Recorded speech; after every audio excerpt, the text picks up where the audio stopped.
check. 1, 2.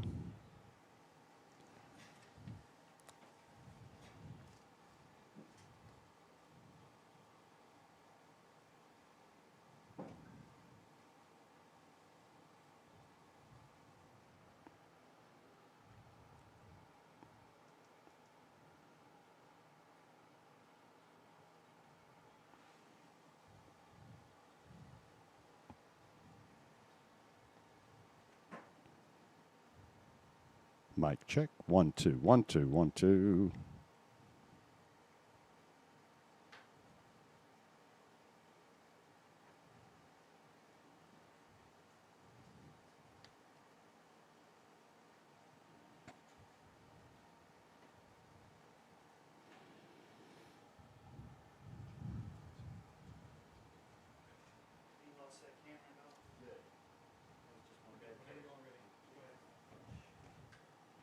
It's 6 o'clock, Ned. If you're ready, we can get going. All righty.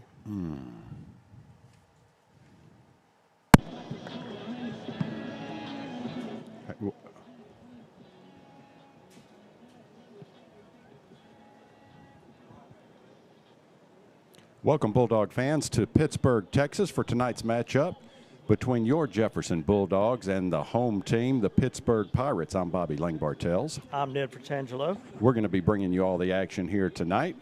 Ned, got a decent press box this week. The AC could be a little better, but we're inside, no bugs. Well, the no bugs is better than the air conditioning. It's starting to cool down a little bit. I think we're going to be fine, but what a beautiful layout they have here of this field. I think they built this thing probably, 10 or 12 years ago? Yeah, and they're doing some add-ons now, a little construction going on, but nice facilities. It's been a couple of years since we've been back here. Let's talk a little bit about last week. DeKalb came to Jefferson, and the Bulldogs pulled out the win 35-0. What impressed you last week, Ned? Well, the defensive line and the offensive line. Offensive line played much better. Total different team than what we had the week before. Offense was phenomenal. Chance got back into his rhythm. T-Gray was in his. He had 4 receptions for 5 receptions. 5 receptions, 4 touchdowns for 181 yards, and he was just clicking. And defense did what the defense has been doing since day one. I just don't know if Pittsburgh is going to have enough horses to get through their defense. I tell you what I took out of that game last week. Offensively, getting the ball from the center to the quarterback was key, and that was pretty much on point all night, which gave Chance Washington time to set up, find his receivers, scan the field, and make the throw, the deep throw that he needed to make. Offensive line blocked well and gave him time on the defensive side of the ball. Turnovers, 3 interceptions, 2 by Lamarion Douglas came up huge for the Bulldogs and stopped a couple DeKalb drives. Overall, a good performance by the Bulldogs.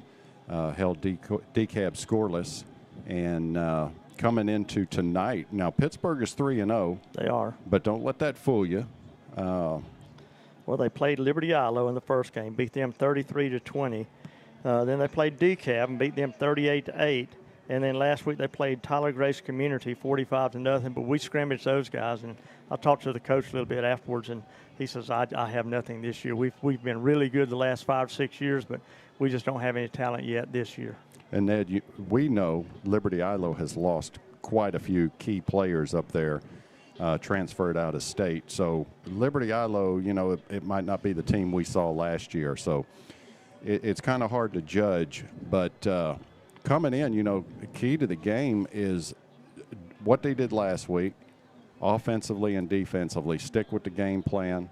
And, talking to coaches down on the field earlier, they said they're focused and keyed in on tonight's game. Another part of the game was kicking last week. The punting was doing real well. Did he miss a field goal? a extra point? Nope. He was deadly on that. His punts were phenomenal. Boy, he's come a long way since last year. And that's Ethan Maxwell. Yep. Yeah, he's progressing nicely and getting time on the defense in the secondary. And we've talked about his speed. He's a track guy as well. There's speed all over the field for the Bulldogs. There is. But you wouldn't expect it from him because, remember, he ran the first down Had about a 12-yard run. Yeah, on the fake punt. The fake punt, yeah. So I don't know if Pittsburgh has played enough of our kind of football this year. We'll find out in about 30 minutes or so. But I really expect us to do pretty much what we've done the last couple of games, barring the Newton game. And that was a learning experience for us from the whole get-go. Yeah, that's true. And I tell you what, Ned, I'm going to try to do something a little bit different tonight as far as keying in on the game. You're always focused on where the ball is and looking for that big play. I'm going to try and key in on that offensive line a little bit more and pay a little more attention. We got a lot going on up here, trying to keep stats, trying to call who's got the ball. But a lot of things are happening on that O-line that don't get recognized, and try to give those guys credit where credit is due when they're making a huge block, or same way on the defense. That defensive line is huge. You know what makes offensive linemen happier than anything? When you call their pancakes. That's it. That's it. And that's not the ones you eat. That's the one when you put the guy on the ground. Yeah. So, if the Garden Gnome, Will Baldwin, can stay focused and get that ball back there to Chance Washington, I think Chance is going to pretty much carve up this defense between T. Gray, Hopkins, Grigsby. Man, there's just receivers everywhere. Dale Brown is back. Dale Brown is coming off the injury. And he is just waiting to get that ball in his hands, and he's going to be a load that I don't think they're going to be able to stop. And we were told Kobe Morrow probably has maybe a week or two left. He's coming off that groin injury. But we need him 100% healthy. That's right. But Trey Moss is doing a good job in the backfield, and Demetrius Carr is backing him up. He's a speedy guy also. I mean, give him the ball, and he's kind of a little guy, hard to see when you're on the defense, and once he hits that hole, he's got the speed to make something happen. Well, and Turkey's been back there a couple of times where they get the ball to him. He's another one of those small guys that is extremely quick, and once he gets his hand, he's kind of like Tigray. He just runs to the end zone. Bulldog fans, this pregame show is being brought to you, as always, by Brown Rig Insurance. We're going to give a shout-out to all our sponsors real quick. They help us with everything that goes on here. Give them a shout, Ned. Riverside Bank of Jefferson, Edward Jones Investments, Patterson Pest Control, Maximize, Bulldog Bail Bonds, Porta-John, and Johnson Collision. And the penalty flags are brought to you by Bulldog Bail Bonds, touchdowns and field goals by Maximize, and first downs by Lee Haggard and the Riverside Bank of Jefferson. Ned, so we were talking on the drive over here. There's a couple different rankings that has us in the top 10. Do you have those handy right there? Bobby, I left them at the house, but I can tell you why they were. Pigskin Preps moved us from number 4 to number 2. Max Preps has us at number 9, and there was I forget the other stat service that I saw. They had us at number 6. So we're in the top 10 with everybody, but just depends on who you want to do. I like Pigskin Preps because they're one of those, analytical. Yeah. They take every number for every game and put it all together, compile it, and that's what they base it on. And basically let the computer sort it out and tell you what's going on. That's right. Well, this will be the last game before district starts next week. We have Gladewater coming into town. That'll get our district campaign kicked off. But we're focused here in Pittsburgh, Texas tonight. And how was your coach's show this week? Did you get any insight? Pretty good? Oh, yeah, it was great. But what I was going to tell you about is the final number has come out for Avery Lawson and his family. And Kim Cannon called me and told me it's right at $10,000. So that was just phenomenal. $4,500, I think, for the cake auction and the barbecue, and then other monies coming in. And it's just a good thing, just a great thing. And that'll help them out tremendously. Well, he could go up there, back and forth for 10, 11 months. You never know. Yeah. Hopefully he'll be on the winning side of this fight in the first 5 months. But whatever it takes to get him back home and get him healthy, and I'm going to talk to him and see if he might want to come up one of the games and he'd be up here with us, and we need to wear a mask. We'll wear a mask, whatever we have to do. So. But, Ned, I want to give a big shout-out to the Jefferson community for getting together and showing up last Sunday. Man, there was a lot of people involved that made that happen. We had a great time. You got a little bit of money out of me. But, yeah. Man, I tell you what, Tracy Powell, that recipe for the chocolate chip cookie dough cake, Woo-hoo. I do not need it. I don't even want it because I'd have Sheila making that at least once, twice a month. That thing was tremendous. Very good. Man, a big shout out to Stephen Joseph, as always, for contributing and letting us use his venue for that cake auction and event. And you and Bobby helped do the auction. I stood back and let you guys do most of it. Well, Charlie, I was just there for the looks. Well, yeah, that's true. Kay Cannon, John and Sue Best, Tammy and David McClendon, Doyle and Lynette Wright, Keith Knight, countless others that made the auction items and that came out and supported Avery. Big shout out to all you guys. And like I said, you know, this community is great. We've got tremendous people that contribute and help in time of need. And that's what it's all about, you know, coming together and helping one of our own. So big thank you to all you guys that made the cakes and helped out. Keith Knight was back there coordinating the whole event. You know, he's got it sorted out. Oh, you bet. And, yeah, everybody that came and had a bid on something or bought a cake or a pie. The First National Bank is still accepting money. Go in and see Raphael. He'll take care of it. And just keep bringing that money in because, I mean, the more they have, the better of a possibility they have of not running out of money. And I can assure you, if they have any left over, they'll find a way to spend it because back and forth, gas, lodging, incidentals that you don't know anything about, it's a large monetary. It's a burden, is what it is. Yeah, a burden, exactly. So I mean, it helps out in more ways than you can think of. Ned, I tell you what, let's see, we've been talking for about 11 minutes now. Our coaches show is going to be about just under 30 minutes. So, John, why don't you go ahead and switch us over to the coaches show, and we'll be back shortly.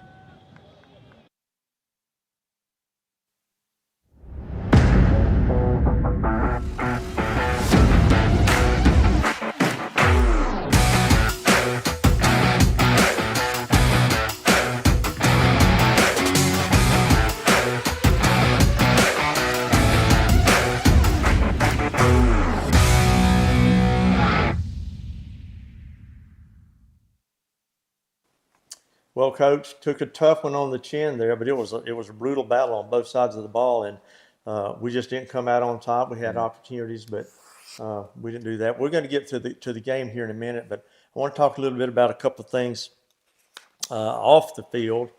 Was the other night I talked to Councilman Holly Shadden, and the City Council have decided they would light up the trestle in maroon and white in honor of the high school team this year. And in honor of Avery Lawson, the young man with leukemia that we've had. Yeah. And then there's a group of ladies that they get together when there's anything traumatic in the county to help families. They do cake auctions and all kind of things. And they're going to do we talked about it a little bit at the stadium. They're going to have a cake auction and a barbecue for Avery and his family because, you know, they're going to have available monies to travel back and forth to take your gas and hotels and all kind of things. So this will help supplement that for he and his family. And they just, I can't tell you how good it is. Riverport Barbecue, if you've not been there, I know you guys have been there because I can look at your stomachs and tell you've been there. But he's holding this deal. It's going to be a barbecue dinner. You get the dinner for $10, and then we're going to have an auction later. Charlie Chitwood and I'll be selling the cakes, and if you're standing there picking your nose, I might think that you're bidding on a cake, and you might buy a cake that you actually buy, and I will run those cakes up on you to get as much money for these folks as we can. But that's going to be Sunday, September the 14th at Riverport Barbecue. It's $10 for your dinner. And then after the dinner, we'll have the cake auction, and it'll be a good thing for the Lawson family. And I think it makes you, as a citizen, feel good when you're helping someone that needs help. And these ladies have been doing this for the last 25 years. And I ran down their names quickly the other night at the game, but you'll see them when you get there, and we'll talk about them then. Coach, defensive battle with two of the top teams in 3A, one division, two division. And, it was like a fist fight back and forth all night long. The poor offense had no opportunity to do much because the defense, and we're going to talk to our defensive coach here in just a minute, but we'll get into the game. But it was just a brutal battle. Everybody came out black and blue and bruised up and came up just short. Yeah, I think this is why you schedule these types of games, especially early on, just to kind of get a gauge on where you are as a team and as a program. And I told the kids, on Thursday, I said my biggest concern about this game is not whether or not we're going to win or lose. I believe we were going to win the game, and I think I think if we play that game 10 times, we win 9 of them. But I think what I told them, I said my biggest concern is we have some things that we need to address as a program that we're not that we're not on point on right now, and when we win this game, it's going to be really hard to address those things because it's harder to fix things when you're winning because there's no urgency, there's no really sense of, well, this is something that's going to get us beat later on. But then when you lose a tough game like we did the other night, those things are put in the forefront and you have to confront them. And so we met as a staff this weekend and talked about those things. We've talked about it with our guys. And so we know what those issues are, and we have a plan to fix them. And so we'd much rather be confronted and faced with these things in September than we would in November or December. And so we feel like this is going to be a big moment of growth for us. As a coaching staff, we haven't had to see how our kids come back from a loss. That's not ever. We've never had a practice after a loss, and so we had practice this morning, and everybody was locked in and focused, and I think eager to put that behind us. But also, we're not going to waste the hurt and the heartache on it. We're going to take that and be better. Let's move on and go to the next game. Yeah. Hey, let's talk a little bit about this guy sitting to your left over there. Yeah. So we got Coach Jose Morales. He is our defensive coordinator. Came over here from Mount Pleasant. And I'll let him kind of talk about himself. But he is, he's been awesome for us. The kids love him. He does a great job building relationships and really intelligent and has taught me a lot about defense and has our kids playing really well. Really excited about what we got going on defensively and the brand of defense that he's brought here to Jefferson. So I'll let him kind of talk about himself a little bit. He doesn't like to do that much, but we'll help him. Yeah, we'll help him out. So, Coach Morales, go ahead. Tell us a little about yourself. Well, we were talking. We were talking earlier about the time we started getting on the program, and you were giving some of your background, and you played high school football. Where did you play? Played in Hamilton, Texas. I'm a Central Texas guy. Played football there all 4 years, and junior high, all that good stuff, and went off to college. And football didn't really work out for me. Just injuries and other stuff. So I ended up going to Tarleton State, and good school. Great school. Had an awesome time there. Got to do coaching Little League and being around athletics there, and kind of never really knew what I wanted to do. And then finally, some of the guys, they end up being my mentors around there, kind of were like, hey, maybe you should think about coaching. And that's how I kind of got started there. Got to bounce around a little bit. Did some student teaching in Weatherford and got to help their coach. And then did some freshman football there. And then from there, I spent some time up in the Panhandle of Texas and then in Lubbock also.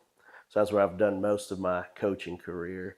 And then these last few years, I've been, of course, in Mount Pleasant, now here in Jefferson. Well, we are darn sure glad you decided to go back and get your degree because he's done an amazing job, hasn't he? Yeah. Your defense Friday night was just unbelievable. Like we were talking earlier, I've never seen two defenses dominate as well as they did. And the poor offensive lines just didn't have a chance. They just, they're working, they're trying to block snaps, get snaps off and block the defenders that's coming in right beside them. And their guys were as fast as ours on defense. It was like we were almost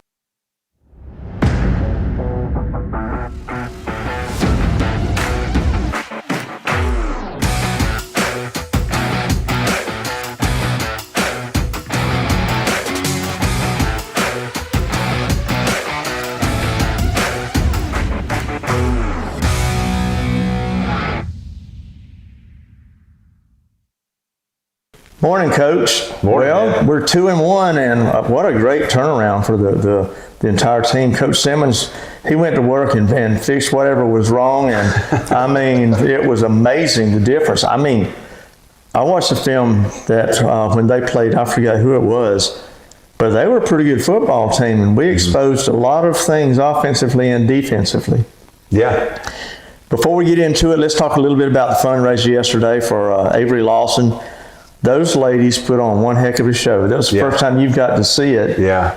Unofficially, Coach, around 5,000 for the, I don't have a final figure yet, but around 5,000 for Avery and his family. His mom was there, his brothers and sisters were there, and what a good time that was. Yeah, it was. I mean, and I think Mr. Joseph made a post about this, but just being around that and being, having that many people crammed inside Riverport Barbecue who all love Avery, and some of them don't even know him personally or know his family, but he's a member of this community, and so the people rally to help, and it was just really special to see that many people there to support his family, and I think that's one of the great things about being in a small town, and I think what makes our community so unique and so special is how we rally around each other, and I know it's not the first time we've done that, and it sure won't be the last. So it was great to see that, and man, there were some good-looking cakes and desserts there too, and some all those stuff. ladies can cook. Yeah. And kudos to Stephen Joseph and Riverport Barbecue. Without him,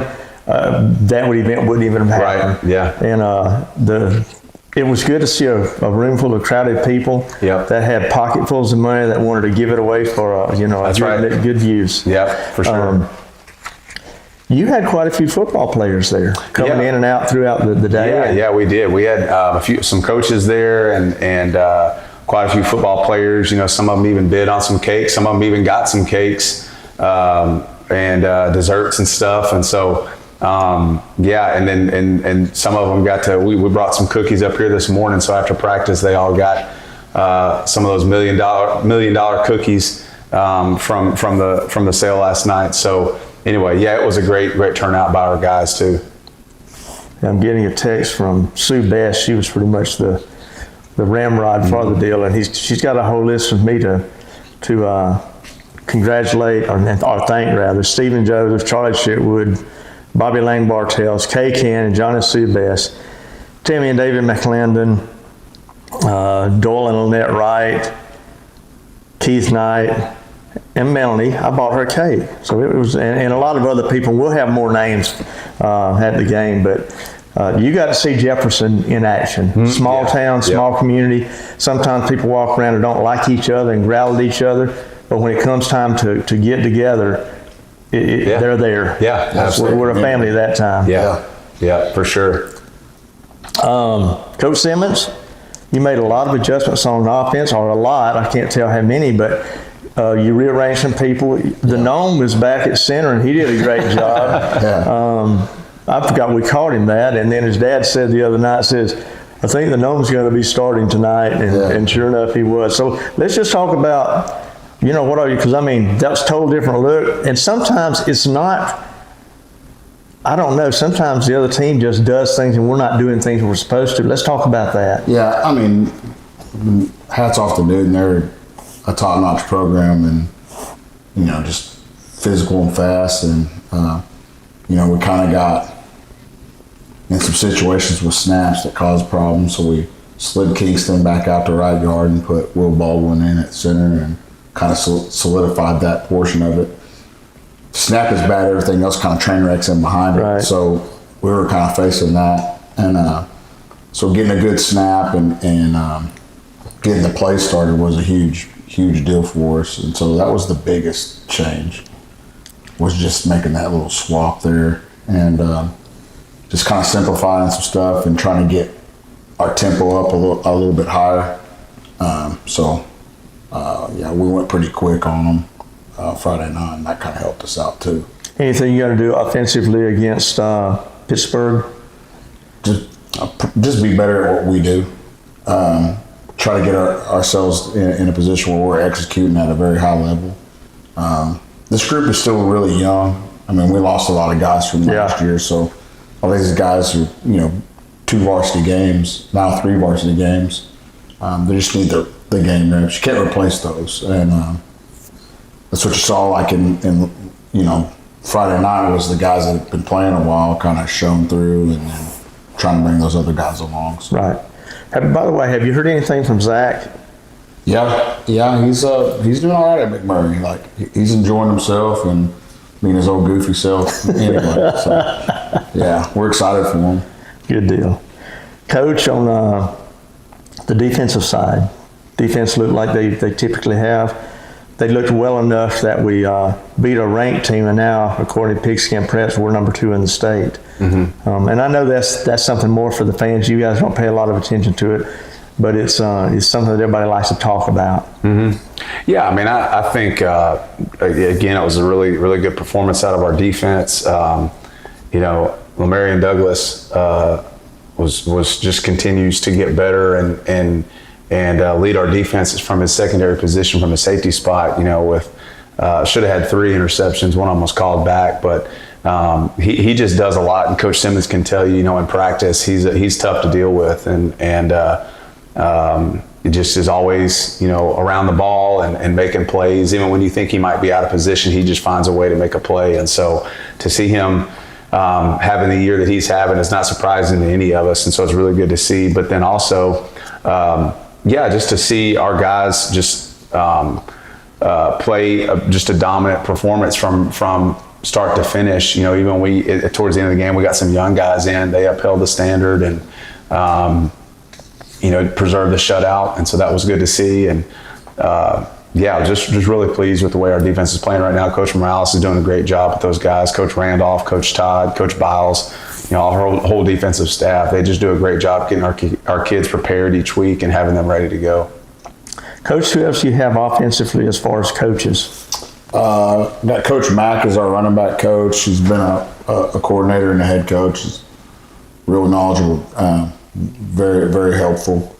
You got Coach Reeves, and we got Coach Cuellar, and then we also have, Coach Pete. So Coach Pete's kind of my pulse guy. Like if there's something going on with the kids, he usually is first to know. So, yeah. It's just good to have someone like that on board. Yeah. Coach Morales brought in the slam dunk. He brought in the goal and the dunk, and I think it was after the second one last week. I forgot who it was that put the slam dunk on, but the old rim, she kind of gave up a little bit. Yeah, it broke, and so we're having to get it fixed. We'll have it ready to go for Friday. But fortunately, I think it's been getting a lot of action each week. This is our 3rd game in a row. We had 3 turnovers, and so. I don't mind if we have to replace that thing 2 or 3 times this season. 2 or 3 times in a game. That's right. Yeah. That's been a fun thing. I know we talked about that last week. That's been a really cool thing for our kids and our community and everything. You might go over to the welding class and see Coach Kenny and let him beef one up. Maybe get one a rebar rim or something. Yeah, exactly. For sure. It was fun watching Coben the first game because he could barely get his feet up off the ground to get the slam dunk, but he got it in. He got it over the rim. And then when you see the taller guys, Fisher just slams it in there. He may have been the one that tore it down. I don't know who did it, but all those guys. Fisher, had him a pig the other night, and so that was awesome. And that's something that we're made a huge point of emphasis this season and this fall camp, and fortunately, it's paying off for us. Well, we're right in the middle of talking about the team. What about grades? Everybody. I mean, you guys shepherd around. And I got a list of guys. Can I go ahead and tell you so we can get on, put them out on blast and get them? Yeah, you bet. And make them. We're actually doing. We're actually in really good shape. So we've started on Tuesday afternoons is our study hall, and so we send out an email. We get a grade report. We pull a grade report on Monday evening. Yeah, Monday evening or Tuesday morning, and all the kids who have a 75 or below in a class. We pull hot shots and That's right. They know after school when the bell rings, go to the library. And the last couple weeks, it's been Coach Morales who oversees that. This week it'll be Coach Simmons, who's going to be in charge of it. So it's a tutorial that you guys do. Yeah, and so the teachers, we send out an email and let all the teachers know, and then they send assignments in their Google Classroom. And so the kids have their Chromebooks and they open up and they're working on stuff. And a lot of them, they don't want to have to go to study hall. So when they see their name on that email early, either Monday night or Tuesday morning, they go to that teacher, and whatever it is they're missing or whatever they need to get done, they get it taken care of. And so that's been a really good deal for us. And all of our coaches have about 7 or 8 kids from our whole JV and varsity program. We have every kid assigned to a coach who is in charge of just checking in with them about their grades. And so we're in a good spot with that right now and have a good plan for it. Real thankful for the teachers too. That's like working with us and helping us out, and so they're part of the team as well. Yeah, and providing that time that those kids come in there and make that stuff up on Tuesdays. Real appreciative of that. Mm-hmm. Coach, it's sometimes you don't realize.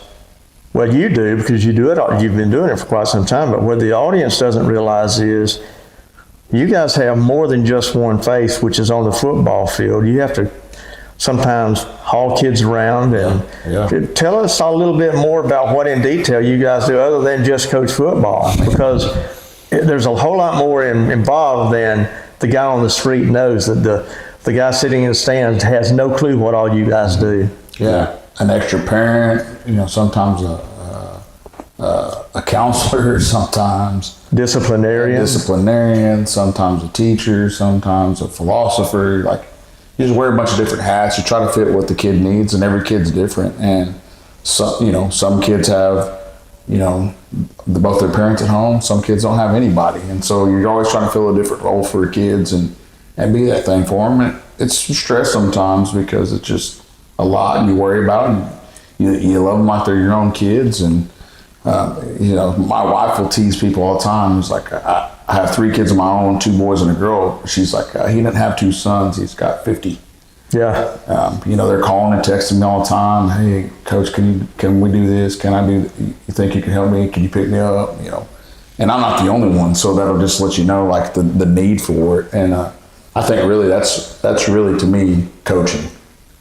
Like the game on Friday night, that's the game, but the part where you've got to come in where the kid, he doesn't know where he's sleeping, every Friday night. He maybe, after the game, some of the kids live way out in the country. They don't have rides to get home. And you guys are as much fathers and mentors to those guys. And they will never forget that, because I talk to these young kids all the time. They're talking about all their coaches and what they did for them. They may forget a lot about the game, but they'll always remember what you guys have done for them to help them raise them up above what they. And I think that's a good credit to Coach Taylor. Is like we've created an atmosphere that he started here where, it's a family for the kids. Like, we want to be with them, and they want to be with us, and we have a good time. But we also get a lot of work in. We do a lot of stuff, and so it just creating this atmosphere of something they want to be a part of.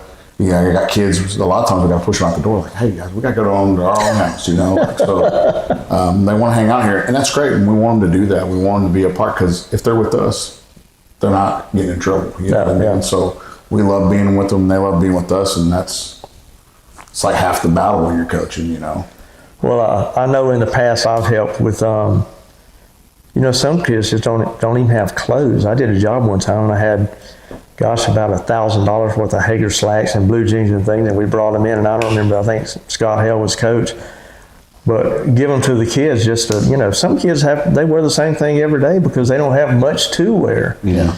And this is a great community too, like you were saying earlier. There's a lot of people in the community that help out kids too. So. And a lot of the churches do. Yeah. So this is like, I tease all the time, it's like we need to like kind of appreciate our time right now here in Jefferson, like all the coaches, because it's kind of Camelot, it's like a lot of good stuff working for us.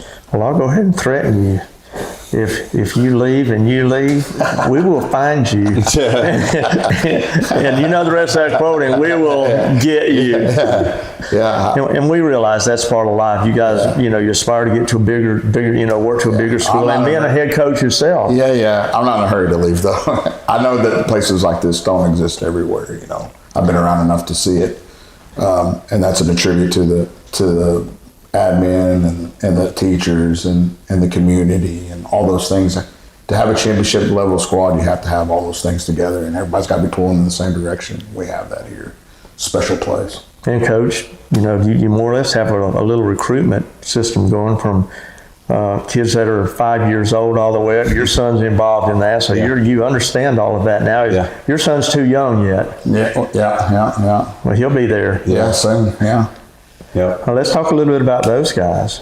Yeah. So our youth football program's off to a really good start. We spent. I'm at the stage of life where Saturday I'm spending most of my time.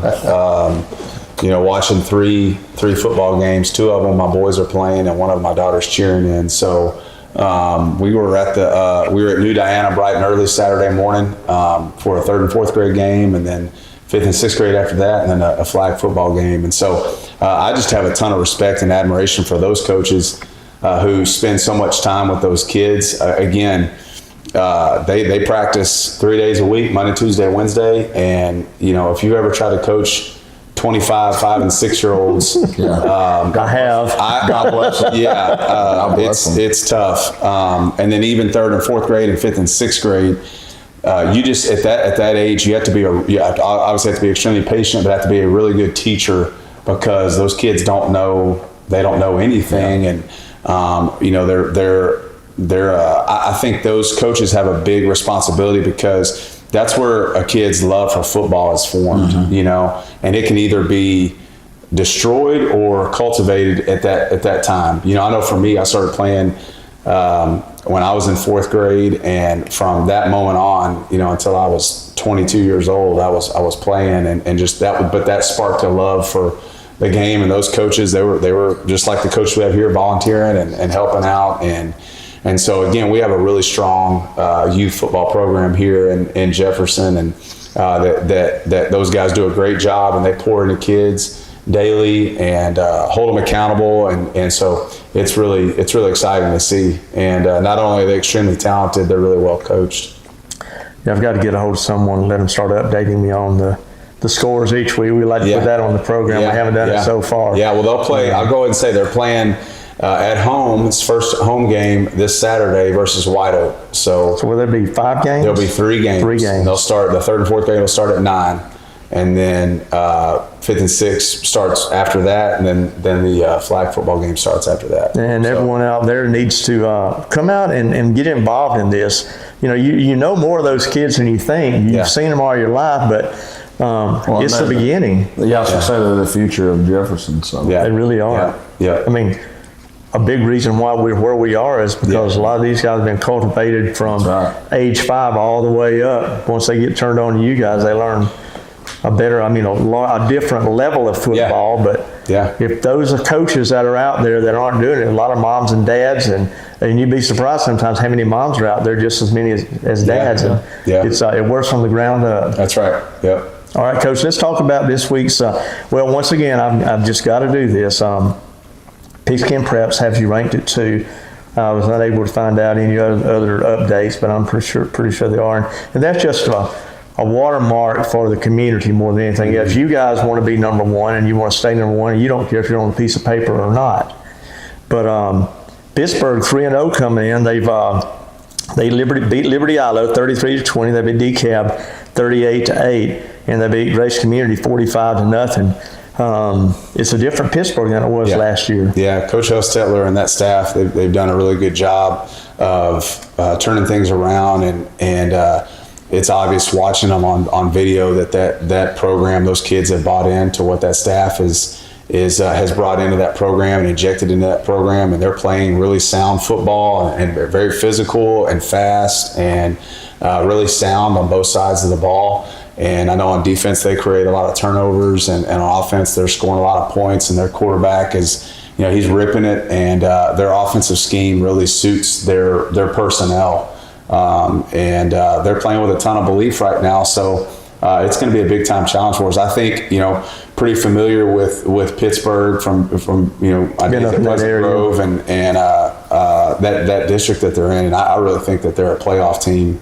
in that district, just from what I've seen, what we've seen on video. Well, they're tied with Pleasant Grove for first place, so both of them are tied for first. And, Yeah. Coach, what are we going to do differently defensive this week? Anything?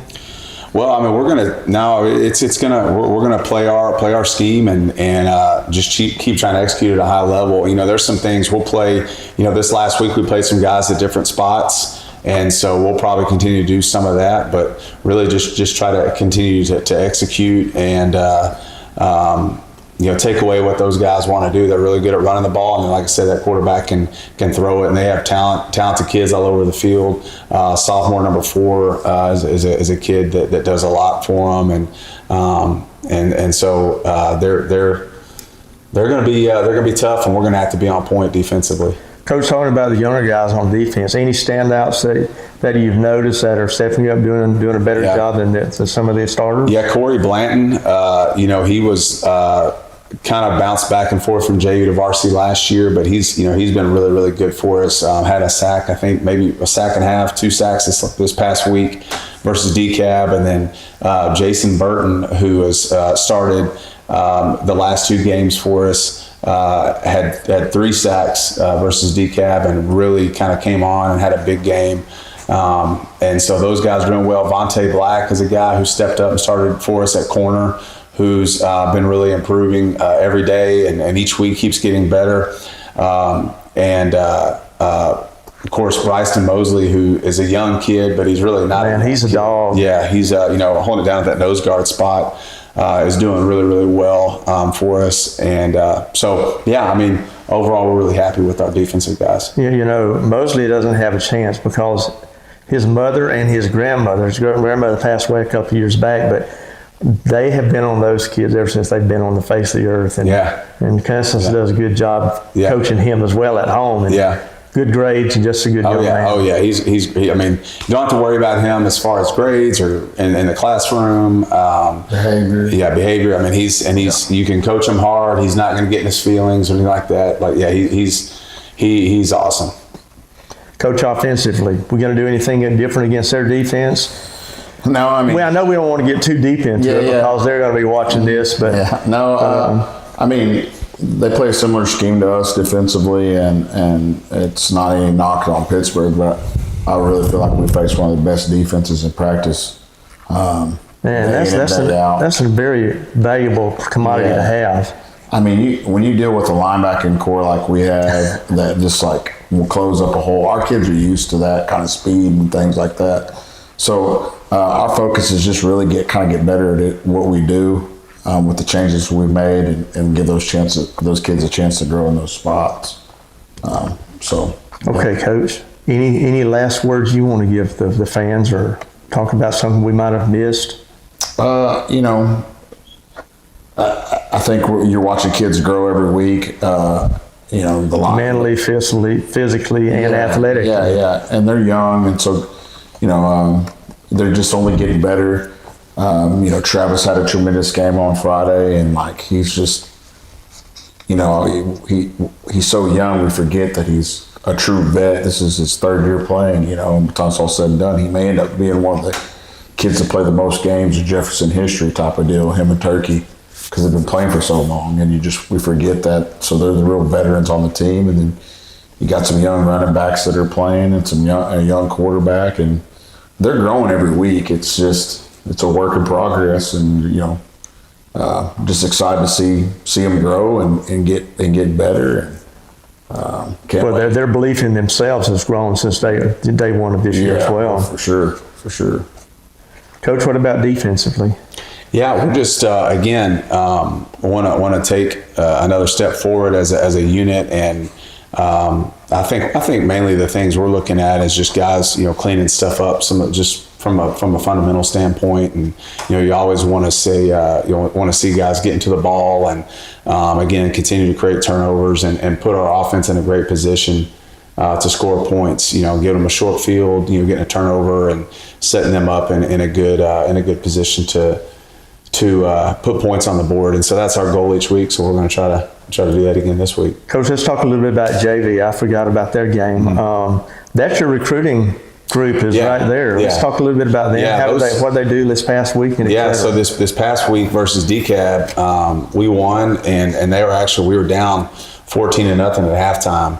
And I was really proud. Our kids came out. They came out with a ton of energy and juice, and DCAB, to their credit, popped a couple on us, and so it didn't look great at halftime, But then our kids and our coaches too. I mean, it's the same. They get the same coaching that the guys on Friday night get. It's the same coaches, and so kind of scheme some stuff up offensively to take advantage of what they were trying to do, and then defensively we were able to string together some stops and come back and win that game 22-14. And so I think the cool thing, even looking from our junior high. From that whole last week, we gave up 14 points as a program from 7th grade through varsity against a really well coached team, and so that was awesome to see. Both of our junior high teams getting shutouts and playing really well. So any standout kids on the JV this past week? Can you remember? Yeah, I mean Cam Thompson, our quarterback, leads those kids up every. I mean he's been really good and growing every week, and just his understanding of the offense, Coach Simmons can tell you. But then also just taking more of a leadership role. A freshman. Yes, yeah, a freshman, and then of course the running back Richard Linwood is getting better, and boy, he's going to be a bear. Yeah, he's got some growing up to do, but he's going to be really good if he figures it all out and puts it together. And then defensively, Emory Hunter is a nose guard that's doing a really good job for us. Tanner Bradley, Fisher's little brother, and then Tay Davidson, both those guys at outside backer do a really good job. Gage Morris. And so there's a lot of guys playing really, really good defense right now. I think the cool thing the other night was we had some varsity guys with us. It was a away game at DCAB, but we had some varsity guys with us, and they were coaching the kids up, and they were coaching hard and getting after them, and it was awesome to see those guys coaching our young guys up, and so that was cool. Okay, we're 2-1, and we play the 4A Division II Pittsburgh Pirates. I don't know if they're ranked or not, but I know that they've got a pretty good football team. Yeah. Way better than they were last year. Much better. Totally different ball club than last year. Yeah. Any final remarks? Just want everybody to be out there. Show up on Friday night, and let's pack the stadium out and go and get you some hot links pregame and save me a couple and come out and watch the Bulldogs. All right. 2-1, we're not done. Got a big future ahead of us, and two very good dynamic football teams, JV and varsity. Let's go. Yeah.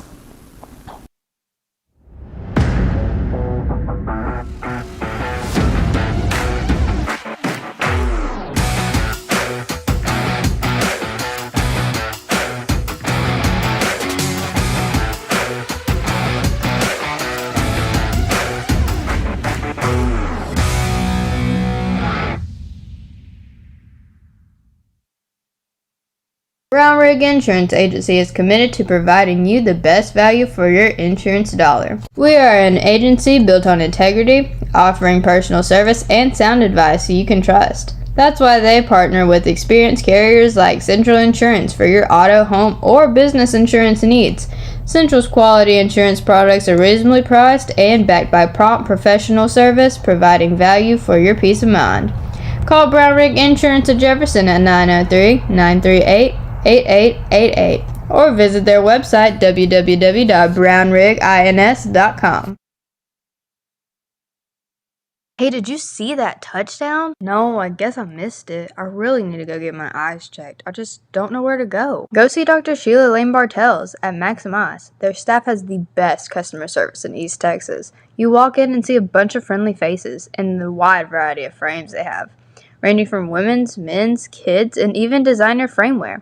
They have everything you need. Plus, they have contacts and sunglasses.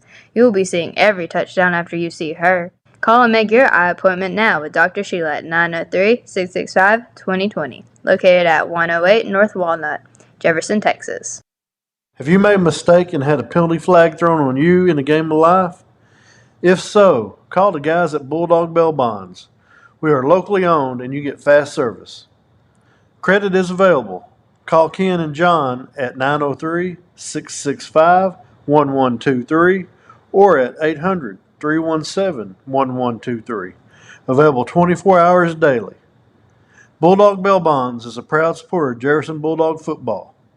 We will be there to help every time that penalty flag is thrown. Does your financial advisor take the time to really listen to you? Is your financial strategy personalized to you and your family? Will your financial advisor be there as your life and financial situation change? When you work with Joey Romano, your Jefferson Edward Jones financial advisor, he focuses on what's important to you. You'll work together and use an established process to create a personalized financial strategy backed by the advice, tools, and resources to help you reach your goals. And you can partner long-term to help your strategy stay on track. Contact Joey Romano today at 903-665-9965. Johnson Collision. Johnson Collision on Highway 49 West isn't just where you go when your car or truck gets banged up. It's also the collision repair place that's teaching Jefferson High School students the skills needed to work in the shop after graduation. A hands-on education and attention to detail when they repair your ride. Call them to learn more at 903-665-2233 in Jefferson. Porta-John. The next time you have an outside project or are planning a big event, be sure to prepare for all your needs. The folks at Porta-John are happy to fix you up with outdoor conveniences.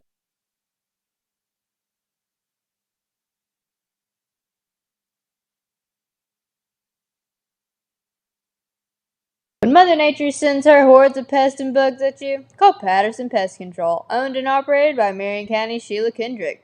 Sheila's pesticide business has grown to cover 17 East Texas counties, but her sales and technician staff know the roads around here. Termites, bedbugs, fleas, rodents, ew. They put the cuffs on pests so you can rest. Call 903-799-9138. Needed restroom trailers for your next big event. Give them a call at 903-665-7449 or go online at portajohn.com. Porta-John, where service makes a difference. Porta-John proudly supports the Bulldogs and the JHS Strutters. Hometown banking. It's the kind of business where you work with your neighbors. Neighbors like you find at Riverside Bank of Jefferson. Lee Haggard and his staff return the kind of service your parents and grandparents remember with all the features of the 21st century bank. Visit the bank at 371 South Walcott. Riverside Bank of Jefferson, a division of First National Bank Trinity, is an equal housing lender and a member of the FD. Jefferson, there's a brand new studio in town, Studio 413 at 107 West Lafayette Street. We're your hometown spot for dance, tumbling, and adult fitness, with classes from pre-K beginners to advanced teens. We even offer boys ninja classes. At Studio 413, we're Bulldogs through and through. We love our team, we love our town, and we're proud to give back to the community we call home. And it's not just for kids. We also offer women's fitness classes from beginners to seniors. Follow us on Facebook for more details and upcoming events. Studio 413, Dance, Tumble, Fitness. Contact owners Misty Randolph or Alicia Smith today. Go Bulldogs! And welcome back, Bulldog fans, to Pittsburgh, Texas. Here come your Jefferson Bulldogs onto the field. Bobby, they are ready for some football. Bulldog fans, you were tested during the pregame show, and we got a couple responses, Ned, for the coaches show. Oh, yeah. A couple people caught it. We got a couple texts. Thanks for that. We got back on track, but no problem. Well, Kerry Washington sent me the text first. That was the first I heard of it. We're like, uh-oh. Well, these guys were working like crazy when we got here. It had no air conditioning going, and they just made one little boo-boo. And if that's the only one we have, we're in great shape. I tell you what, guys, if y'all could see the setup that these guys put together every week, you'd be amazed, because there's a lot of equipment and a lot of moving parts and cables, and down in the end zones, there's stuff going on all over the place. So they do a great job. Well, Bobby, the Pittsburgh Pirates are getting ready to enter the field. Our Bulldogs dressed, decked out in their white and white with white helmets, and I'm thinking Pittsburgh is going to be black helmets and their black jerseys and pants. We'll know momentarily. Bobby, though, how about the progress between last week and this week? for the Bulldogs. I tell you what, it's night and day. So every week we're seeing them getting better at certain things. We had a down week against Newton, but turned things around. And you talked to a few guys and those guys told you never again. It ain't going to happen again. No. They have everything fixed that they need to have fixed. And this team's coming in 3-0. They started off playing with Liberty Ilo, beat them 33-20, and then DeKalb Bears beat them 38-8, and then Tyler Grace Community was 45-0. And they've got a new coach. They're changing their standards. They're doing things differently, but I don't think they've seen a defense like ours this year. Definitely have not. And I tell you what, Doug Thompson is going to keep us updated on scores around the area. We're going to take a break for the national anthem. We'll be right back.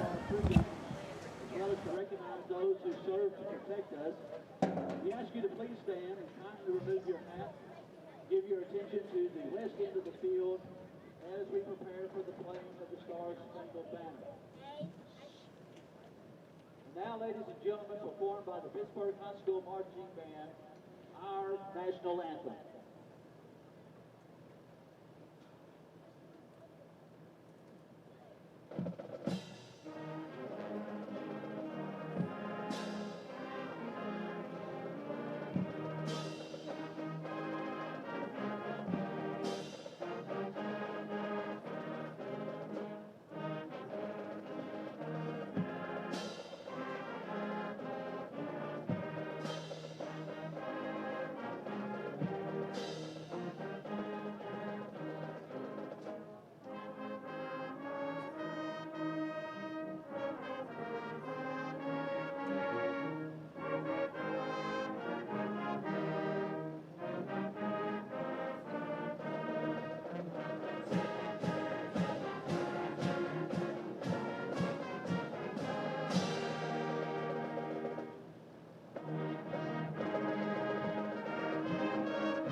Let's play ball. Tell you what, Ned, if y'all could see it on the screen, the size of the Pittsburgh band is huge. They have as many band members as we have fans here tonight. I mean, it's quite a few over there. If you're looking across the stadium, it's on the left-hand side. You'll see them over there. More than halfway up. All right, some games around the area we'll be keeping you updated on tonight. Liberty Ilo is at Bullard. And this is odd. Look at that, 0-3 for Liberty Ilo. That tells you a lot. Well, they lost two of their offensive powerhouses. They did. We got Sabine at Arp. Queen City will be at White Oak. White Oak's 3-0 so far. Spring Hill at Gladewater. Tatum at West Rusk. Mount Vernon at Atlanta. Winsboro at Hooks. Munster. Yep. At Pottsboro. Palestine at Marshall. And Longview is at Ruston. Let's just look at this. Jefferson's 2-1. Liberty Ilo, Bullard 1-2. Well, I want the people in our district. White Oak 3-0. Last year they were 0-3 this time. Gladewater 2-1. They kind of flipped it with Sabine. Sabine's 0-3 now. Tatum 1-2. They're playing West Rusk tonight. That ought to tell us a little bit. Atlanta 2-1. And we've had the coin toss, and Pittsburgh will receive the opening kickoff. Bulldogs will be kicking off right to left on your monitor. We're just about set to get this thing kicked off.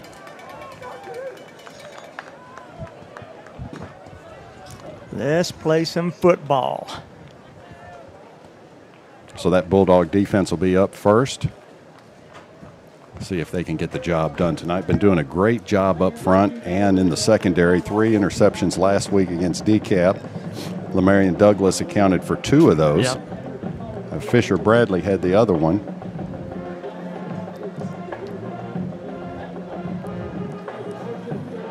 So it'll be Ethan Maxwell kicking off for the Bulldogs tonight.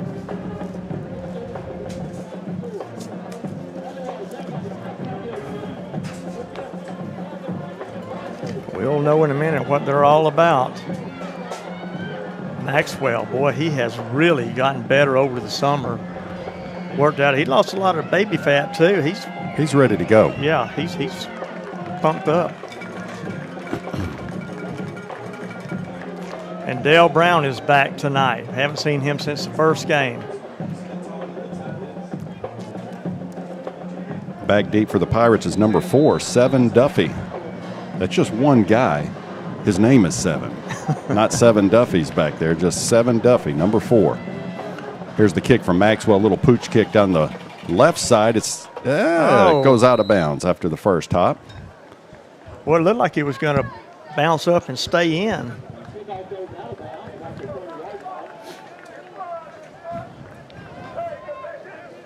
As I said earlier, Bobby, Pigskin Preps has us as number 2.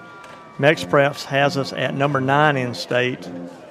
And the other one had us as number 4 or 6, and I don't even remember who it was. This first half and opening kickoff is brought to you by Riverside Bank of Jefferson. It'll be 1st and 10 for the Pirates from their own 30, just shy of the 36-yard line. Number 2 is the quarterback, Cord Johnson. He's a senior.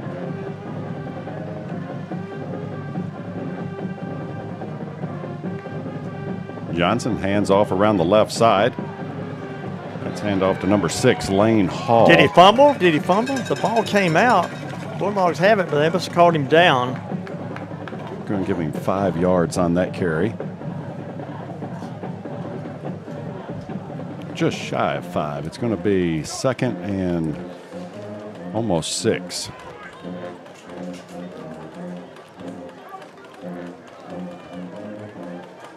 Johnson sent twins out to his right. This will go pass. He's covered up quickly. That's 7 Duffy on the reception. He gets out of that, but he's covered well by the Bulldogs. May have gotten a yard out of that pass. Caden Parrish comes up and makes the tackle. So I think he got back to the line of scrimmage. So it's still going to be 3rd and 4. But we had him in the backfield and just couldn't get him down. Yeah. 3rd down for the Pirates. Be great if the Dogs can get a stop here and make a statement early. Puts a man in motion. That's 7 Duffy. Looking to throw. Here comes the pressure. He fumbles the ball. He's back on it, but he's going to be dropped for a loss. And that's going to bring up 4th down. McCavion Tatum on the tackle. So a loss of, what's that, 9, Bobby? 10? He's going to lose 8 on that one. Back deep for the Bulldogs will be number 18, Lamarion Douglas. He's at his own 32-yard line. There's the punt down the right side. That's going to get out of bounds. Going to have decent starting field position. And I thought it was up further than that. I thought it was closer to the 40. I think he's measuring his steps so far. He's going to have him about the – they always like to start on, on an even spot. The big white line. That's not going with a hash mark. So it looks like they're going to start him at the 35-yard line. 1st and 10 Bulldogs. Boy, they've got a big D lineman there, number 75. Nose guard. Terrell Wilson. Chance Washington's your quarterback. Quick throw out in the flat to Turkey. It's caught. Makes a move. He's going to be close, just shy of a 1st down. They're going to spot him out at the 44-yard line. That's 9 yards. Yep. Good snap by the guard and gnome, Will Baldwin. Well, he's done a good job last week. Oh, a little. Thought they were going to catch him for a false start in the back. That was Trey Moss leaning in, but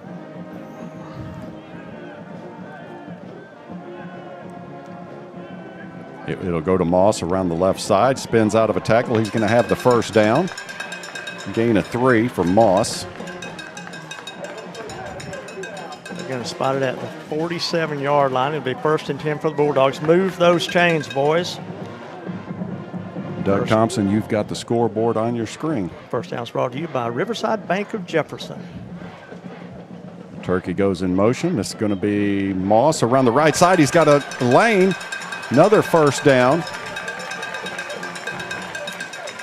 Picked up that time by number 18, Braden Lafette. Gain of 17 on the carry for Moss. 1st and 10 Bulldogs. Another Riverside Bank of Jefferson first down. This time he's wrapped up around the line of scrimmage. They're going to give him a yard. Yeah. He got back to the 35. Bulldogs moving quick. 2nd and 9. Washington looking to throw downfield. Now scrambling out. Around the right side, he's going to get positive yardage. He might. Oh, one tackle to beat. Wow. He was trapped up that time by Alan Ramirez. 16 yards on the carry. 1st and 10 Bulldogs. Another Riverside Bank of Jefferson first down. They got spotted on the 17. Moss up the middle. Getting positive yardage. But offensive line's blocking well for him so far, Bobby. These guys grew up. Oh, definitely. That Newton game was an eye-opener.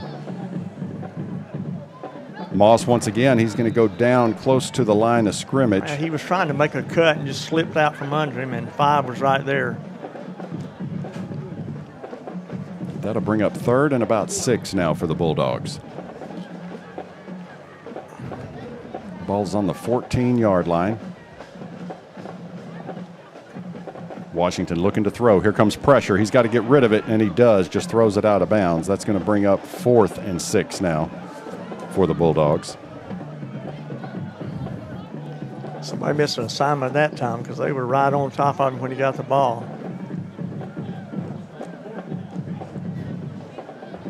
Bulldogs keep the offense out. Checking in is number 19, Braden Ventimiglia. Slater Braddock said, "Tell you hello." You don't even know him, do you? He just told me to mention his name. Washington looking to throw. Scrambling. He could run it. He can run it. He is going to get close. Down to the 2. About the 2-yard line. He gets 10 yards on the carry.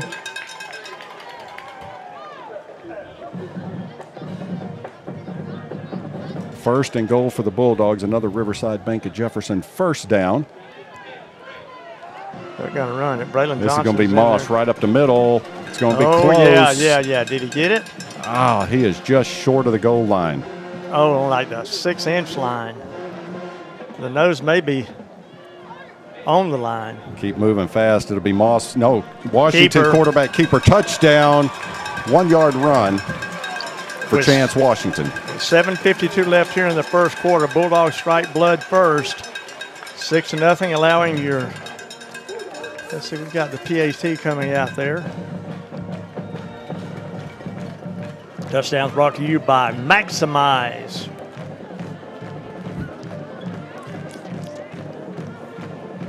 High snap. Maxwell gets the kick up, right down the middle. And your score 7-0 over the Pittsburgh Pirates.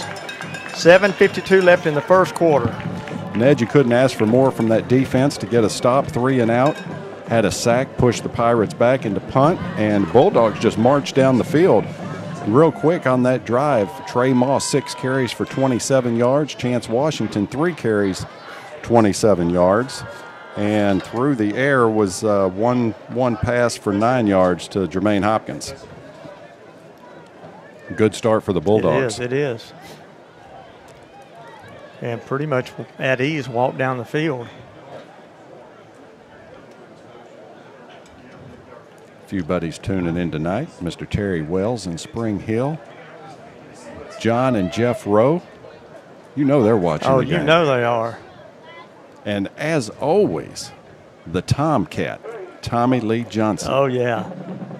Tomcat might be here tonight. I haven't seen him. Well, if there's been anybody that's seen more Jefferson football games than me, it would be Tomcat. Maxwell has it teed up for your Bulldogs.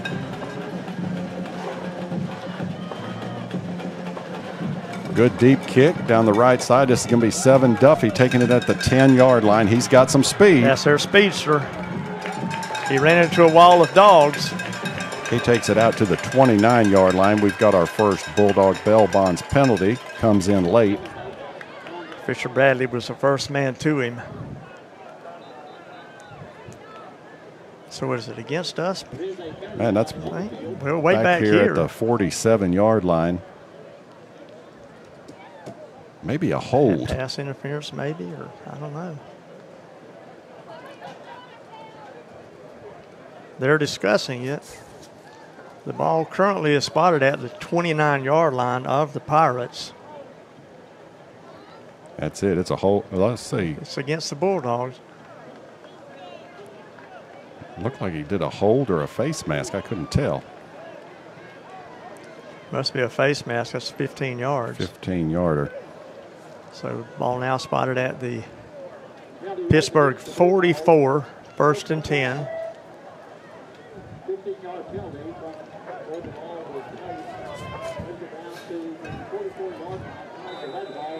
First down and 10. Cord Johnson is the quarterback for the Pirates. I formation.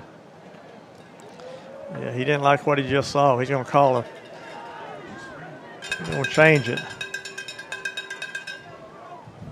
That's going to go to Hall up the middle. Shoo, breaking some tackles. Man, he's going to a have hog. enough bounces over for a first down. 12 yards on the carry. We knew they had him. He's a grinder.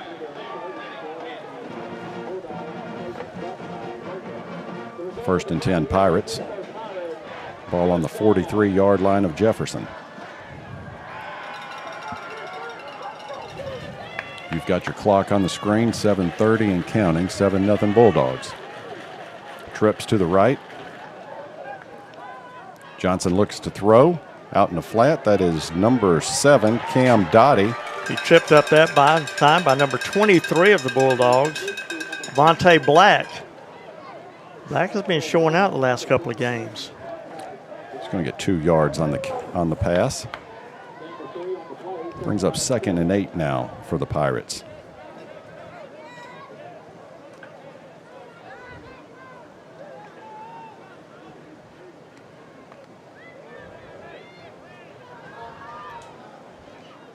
It's about time for him to go downfield. He throws quite a few downfield. He's got twins to the left. That's going to be Hall up the middle once again. But there is Tomlinson to bring him back down. Treat it rudely. You're between Tomlinson and Fisher. They're going to give him 2 yards with forward progress. That's going to bring up 3rd and 5 now. Will be good if we could stop him here. Ball's at the 38-yard line.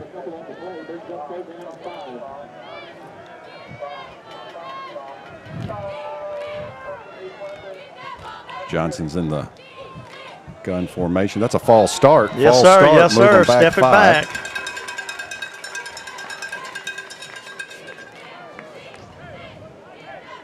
And the way he stepped, that almost looked like it was going to be a run. That was Hagen Cutler. I think he looked and saw those 2 linebackers that had shifted around. Got him a little skittish. That puts it in 3rd and 10 now for the Pirates. He's going to be going downfield this time. Yeah, he's got twins to the right, 1 man in the slot. Hall looking to throw, looking to his left. He's got a man out there. I think he's out of. No, he's out of bounds. No, they're saying he caught it. Catch. Oh, wow. And that is going to be right at the marker, it looks like. No, he's going to be short. About 2 yards short. Well, yeah, 2 yards short. They'll go for it here. 4th and a long one, almost 2 yards. You would imagine Lane Hall to get this ball up the middle. He's a load. At quarterback keeper, he's going to have enough for the first. Can give him 3 yards on the carry.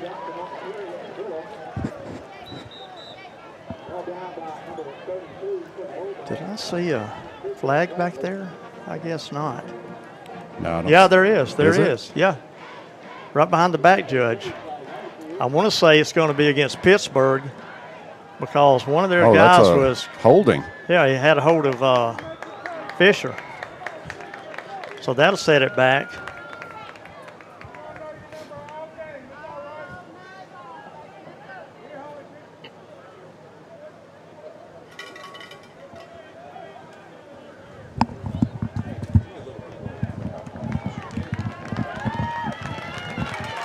There you go. Step it way back, baby. All the way back to the 46-yard line. It's going to be 1st and 25.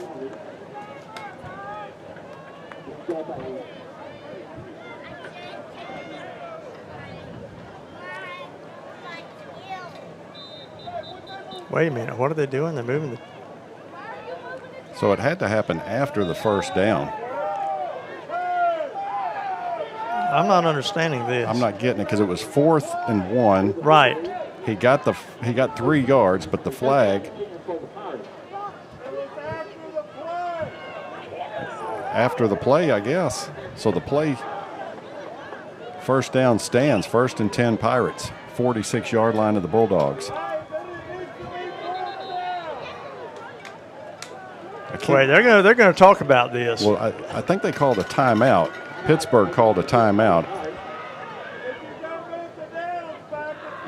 If the ref has a mic, I can't hear what he's calling out. So either way, it's going to be 1st and 10 for the Pirates after the penalty. Ball's at the 46-yard line. Jefferson with the lead here in the first quarter. 5:10 left in the first quarter, and Dogs up 7-zip.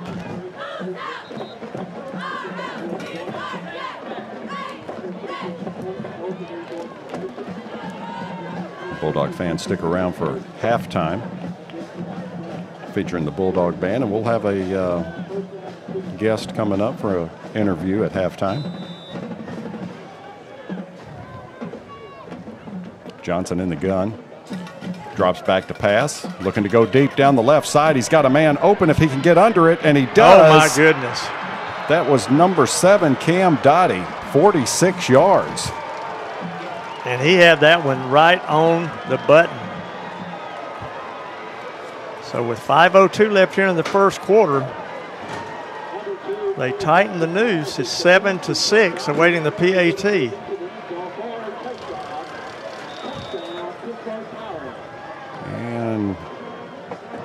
Alex Ramirez is your kicker.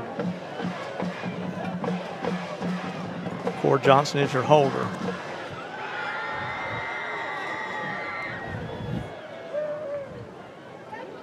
Snap is down, kick is up, and it is good.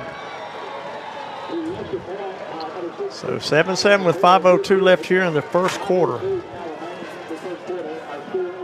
So after that penalty that we don't really had to happen after the play to give them that first down, keep the first down going. So Pirates come away with a touchdown. I mean, that was a pretty throw. Yeah, it was, and it was spot on.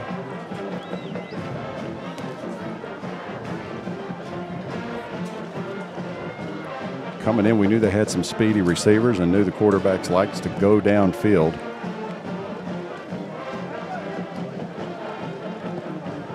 So the Bulldogs will get the ball here. 5:02 remaining in the first quarter.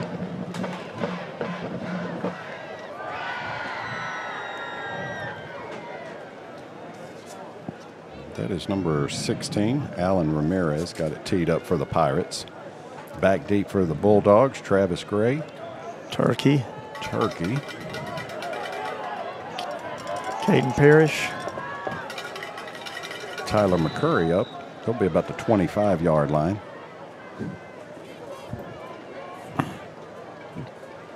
Now we're transitioning from day to night. It got cooler all of a sudden, didn't it? Here comes the kick from Ramirez. Good kick, deep kick. That's going to be Turkey in the end zone. He needs to, well, can't tell him what to do. He takes it out. He's bouncing around. He's going to get up to the 17-yard line, where it'll be first 11? and 10. Or, yeah, the 11.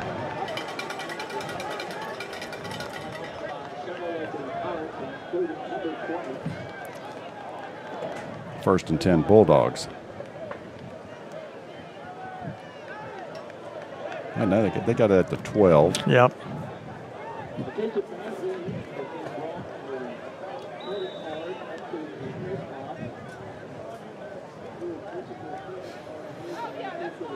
That dude had some speed. Twins on both sides for Washington. Drops back to throw. In the flat, that's Trey Moss. Complete. Up to the 14. It'll be a gain. Well, they get him at the 15. A gain of 3.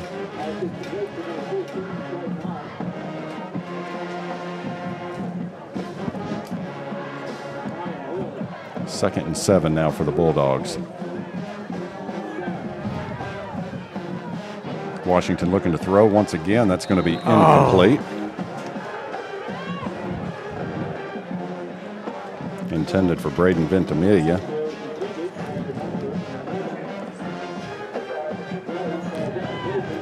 Washington 2 of 4 so far for 12 yards. Third and 7.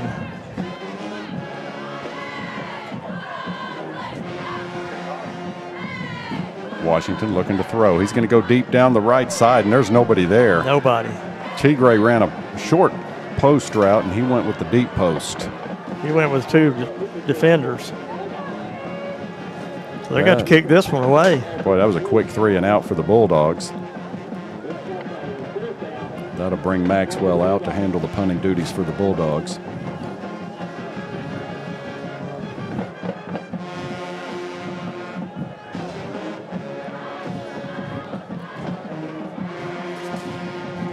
Back deep for the Pirates is number 7, Cam Dottie. We've already seen the speed he has. Maxwell punts it on the right side, trying to keep it away. Good coverage by the big man. Yeah. That is number 77, C.J. Walker, down for the Bulldogs. Going to spot it at the 47. It'll be first and 10 for the Leopards. Leopards. Pirates. Pirates. We got all kind of action going on. They did repair the turnover goal over here, so it could take some more abuse if we get a turnover. Coach said they had to put quite a few new washers in. Yeah.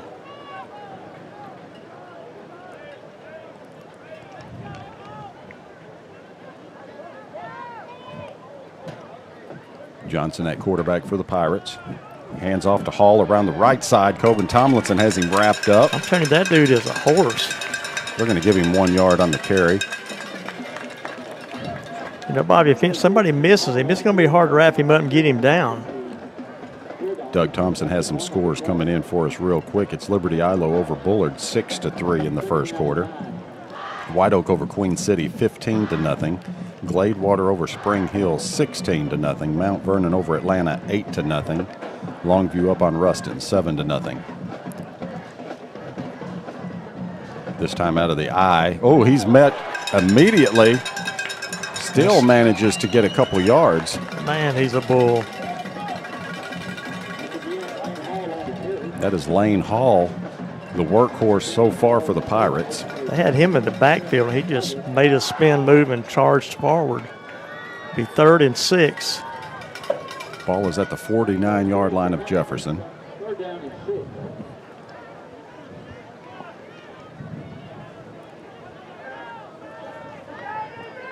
Pirates are going to send twins on each side.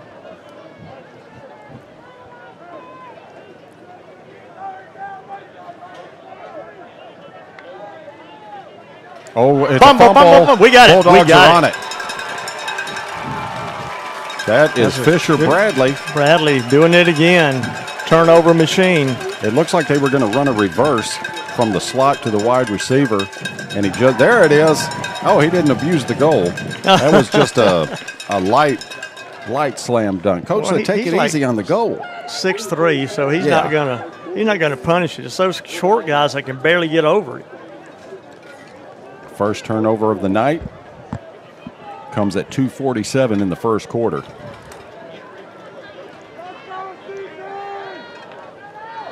I gotta tell you what, the big boss is watching us from Tacoma, Washington. I was wondering, Jay, why you had that big parka on up there. That pass goes high, intended for Jermaine Hopkins.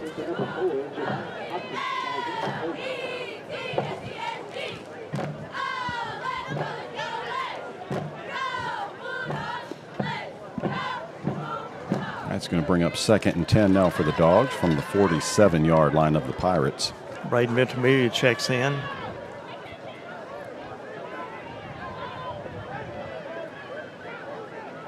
Handoff up the middle to Moss. That's going nowhere. No gain on the carry. So now we're at 3rd and 10.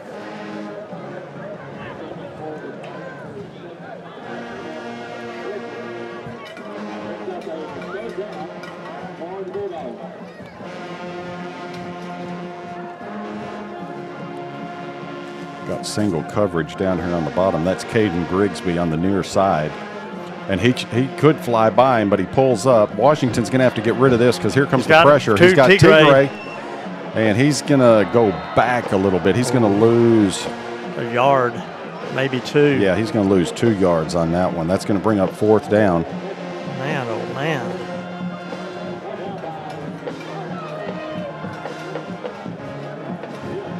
Tell you what, Grigsby on the near side had the cornerback cheating a little bit, and I thought he was just going to blow right around him. Maxwell will come out to punt this one away for the Dogs. 139 and counting. Look here, Bobby. If Maxwell takes off, he's got an angle if he's fast enough. Well, that was almost offsides. That's a good punt by Maxwell. That's going to be fair caught at the 19. Let's see where they spot it. Yeah, he's going to be at the 19. 1st and 10 Pirates. 1:25 left here in the first quarter, and they're tied up 7-7. Jefferson Bulldogs and the Pittsburgh Pirates. First half's being brought to you by Riverside Bank of Jefferson. If you guys don't know Lee Haggard, go down and introduce yourself, and he's going to help you out with all your banking needs.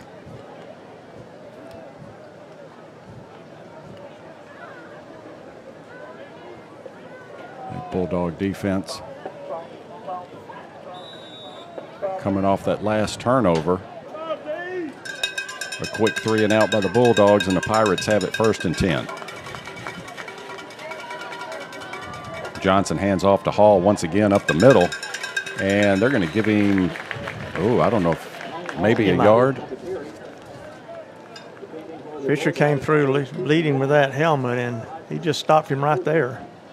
So 1 yard's all they're giving. Now they're going to back it up. It's back to the line of scrimmage. Yep. That's why it didn't look right. No gain. 2nd and 10 from the 19.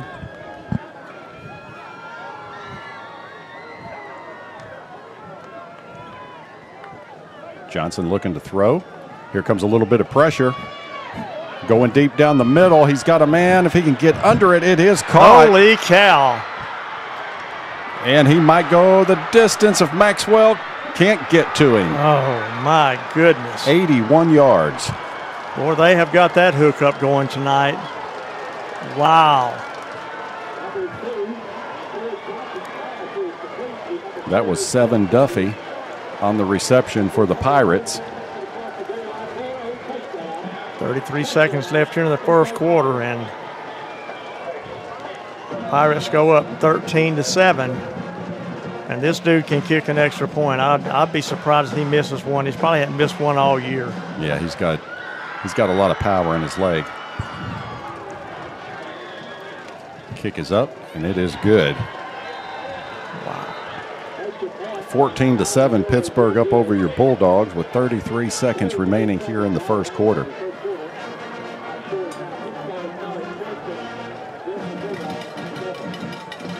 I tell you what, he had to He had to cover some yardage to get underneath did. that one. I He mean, that was did. down the left sideline. Yeah. He was in the middle of the field and managed to outrun Maxwell over to the sideline to haul that one in. Another good throw by Johnson. I mean, that was on a rope. Well, that's 2 in a row, and I mean, he is just ripping them down the field.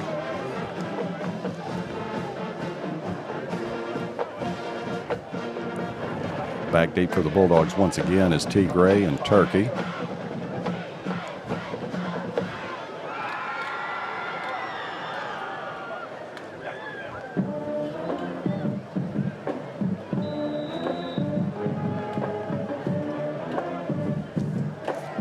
Ramirez has it teed up for the Pirates.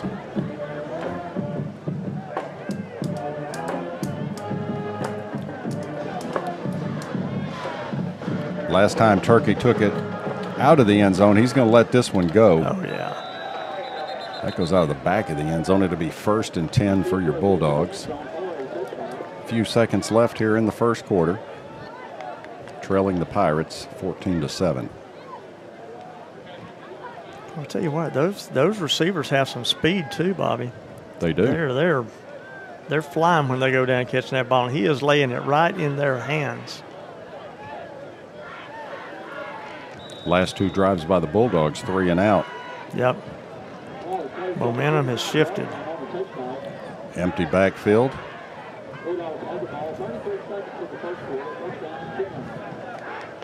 4 receivers to the left. Overloaded. Washington scrambles out, and we got a flag coming in. Probably a hold. That's a hold. I hope not. But you almost have to believe it was.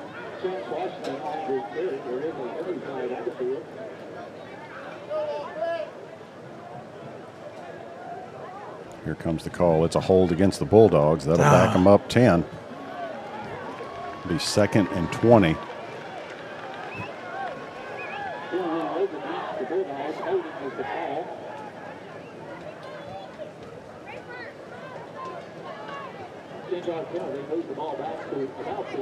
Braylon Johnson checks in for the Bulldogs.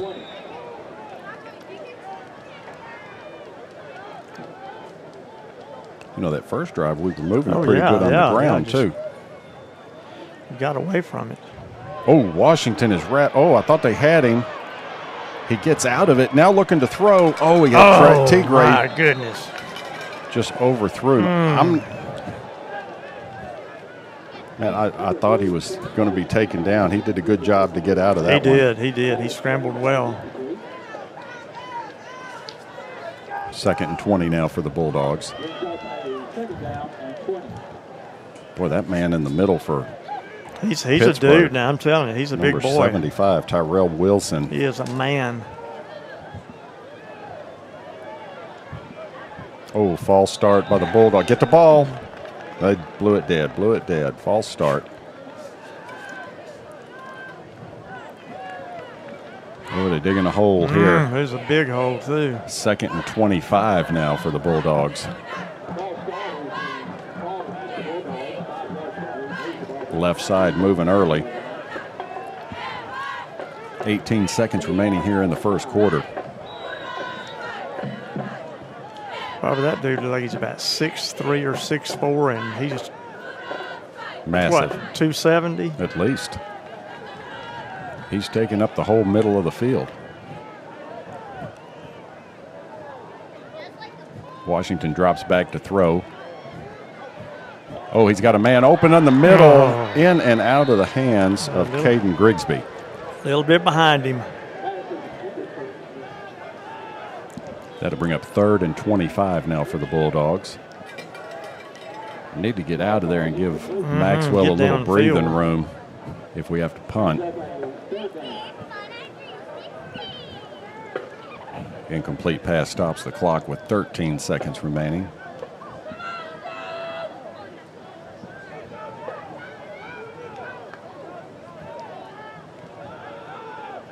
Going to have twins to the left side for Washington. That's Grigsby out on the other side. Trying to find something here. Washington's scrambling off the right side, just going to try and get as many yards as he can. I don't think he got many, maybe 4 or 5. Well, he's up To the 15, 16, maybe the 17-yard line. looks like the 17.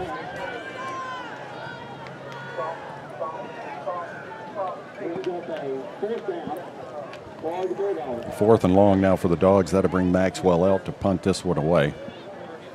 4 seconds on the clock. Back deep for the Pirates is number 7, Cam Dottie. He's accounted for 1 touchdown so far. Maxwell gets this one away. Fair catch called for at the 43-yard line of Jefferson. And that's going to do it for the first quarter. 14-7 is your score. Pirates on top of your Bulldogs. Going to flip this one around and start the second quarter.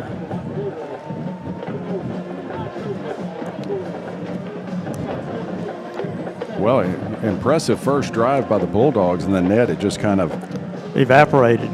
Went away quick. Yeah. Yeah.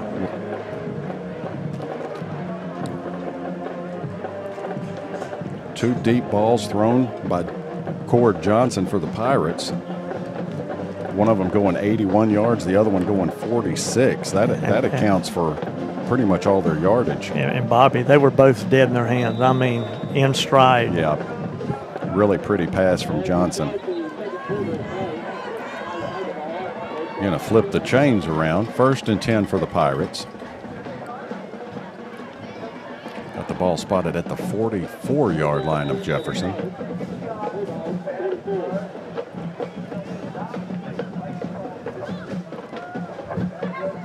That's going to be Hall around the right side. He's going to get about 5 yards.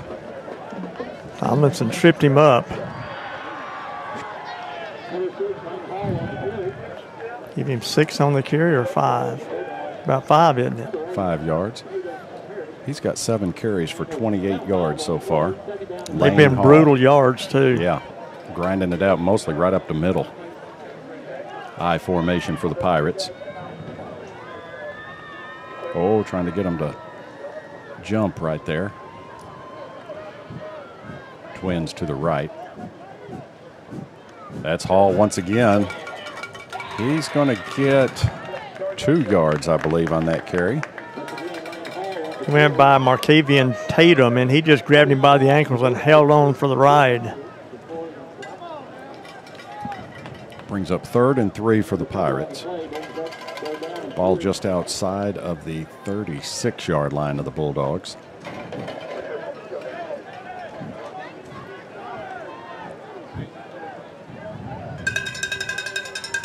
You imagine they'd stick with Hall. That's a quarterback keeper around the left side. He's going to have the first.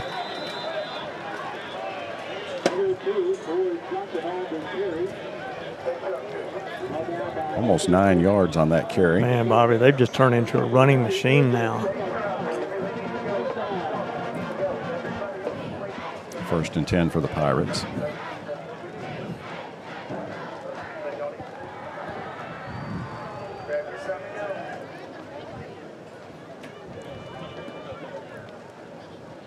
I formation once again. This will be Hall up the middle, dancing around. He didn't get much. Maybe a yard on that carry. Brings up 2nd and 9 now for the Pirates.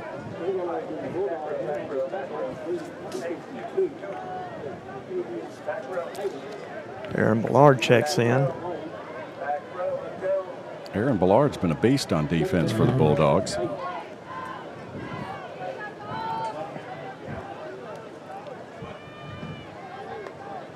Man in motion. This will be Hall around the right side.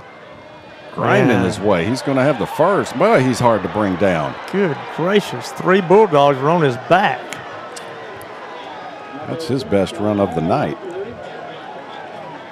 Man, he's just a dog.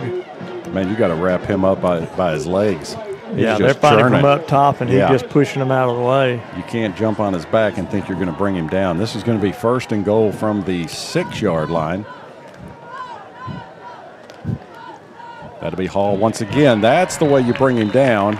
And that was Thor coming in low, taking his legs out from him. He's going to lose a yard.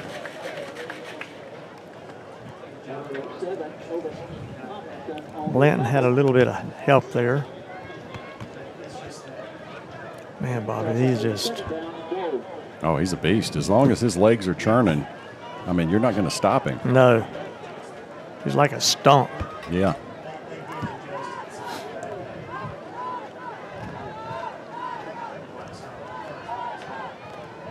And that's going to go to the fullback. That's number 20, Kayvon Grant. He's going to pick up a yard. That's going to be 3rd and goal now for the Pirates. 8:45 and counting here in the second quarter.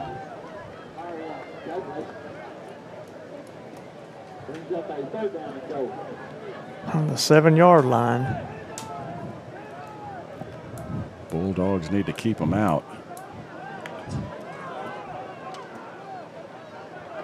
Hall is back in.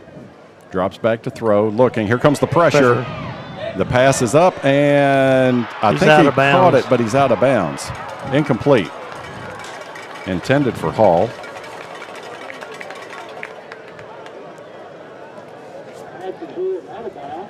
Fourth and goal now from the 7-yard line. Offense stays out. Jason Webster. No. They're gonna try the field goal here. That's the quarterback as the holder. They won't try it.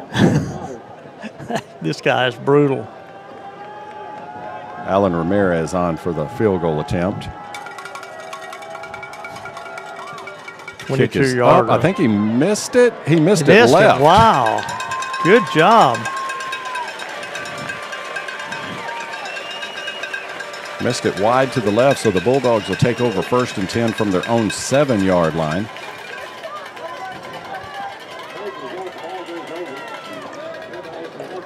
We got to start moving the ball. Yeah, don't give up on the run game. We haven't had Brown in there yet, have we? I haven't seen him. Dale Brown coming back off of that injury. He's number 9.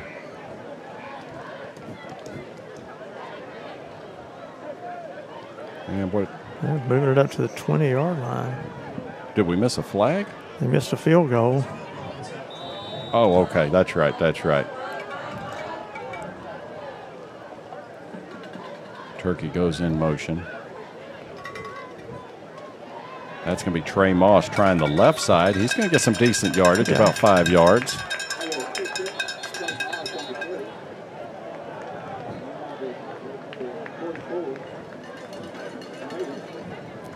Another flag comes flying in. Yeah, on the offside there. Did they get Tigray for holding?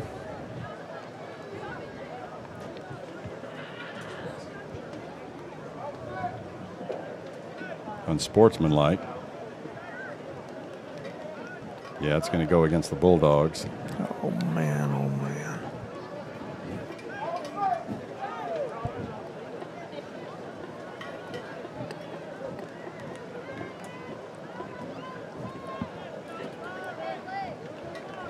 Ball was on, what, the 25? I believe so, yeah. So got to go back to the 10 then. I didn't see what happened out there. Nor did I.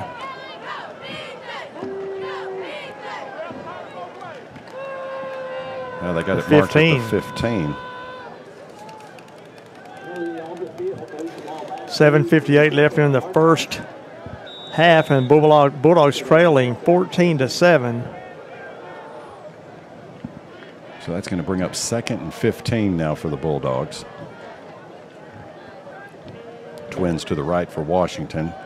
This will be Moss keeping it on the ground. He's getting some positive yardage.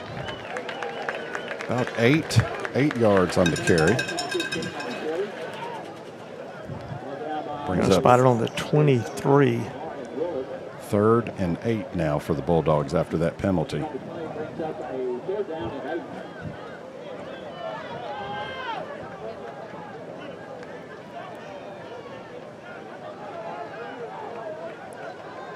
Twins to the right once again.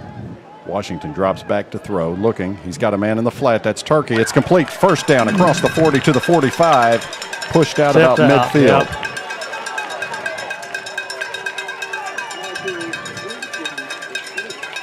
27 yards on that pass completion.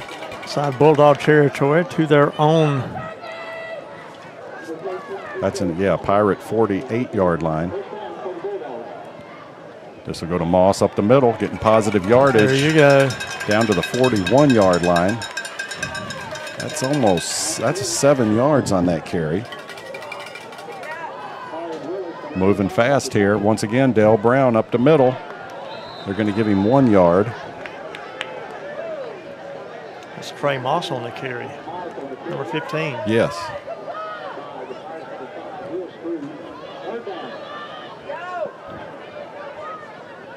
Oh, quarterback keeper, great play call.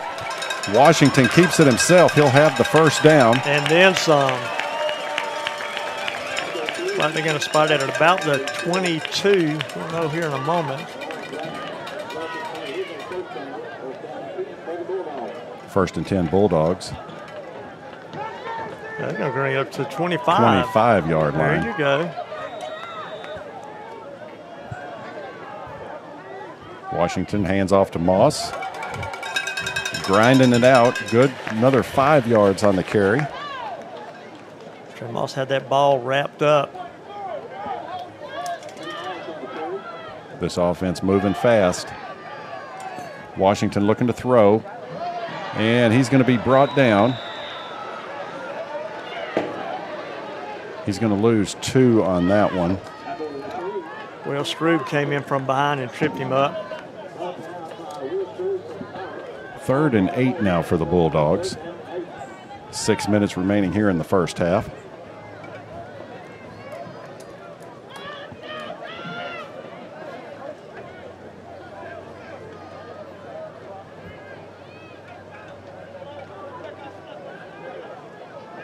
Washington looking to throw. Here comes pressure from the backside. He gets it away, and that's going to be incomplete. He overthrew T-Gray coming across on the post route. Had a lot of pressure on him coming in on the offside that time. That's going to bring up 4th and 8 for the Bulldogs. And they're going to take a timeout and talk about this one. Tell you what, while I've got a chance, Brown Rig Insurance. No matter what you hear, don't be fooled. Not all insurance policies are created equal. Purchase a cut rate policy online now, and you may be in for an unpleasant surprise later. As an independent agent, Brown Rig Insurance can offer benefits you cannot get from any website. Expert advice, personal service, and a choice of coverages from quality carriers. Contact Brown Rig Insurance to get more value in your coverage, 903-938-8888, or see them online at brownrigins.com. We've had quite a few first downs by by Riverside Bank of Jefferson, and then Maximize had the touchdown, and Bulldog Bell Bonds has had quite a few flags thrown tonight. So far, 4 penalties against the Bulldogs, 40 yards. Only 1 against Pittsburgh for 5 yards.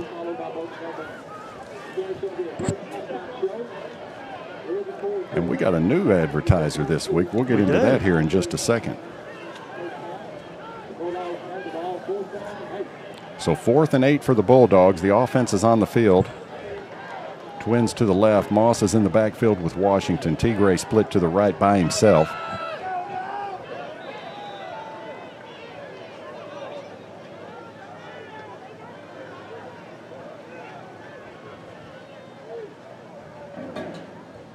Washington looking to throw. Got him, Trey Moss. He's going to get in for the touchdown. Boom! From the 23-yard line, a little wheel route. And with 5:31 left here in the first half, Bulldogs are trailing by 1 now. 14-13, awaiting the PAT.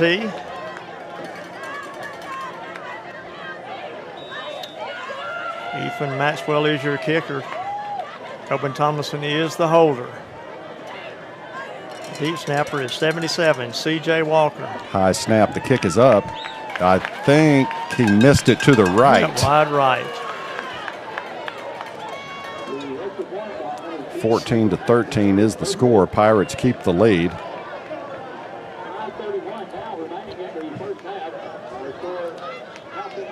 for Pirates, fourth down, Jefferson Bulldogs, first down.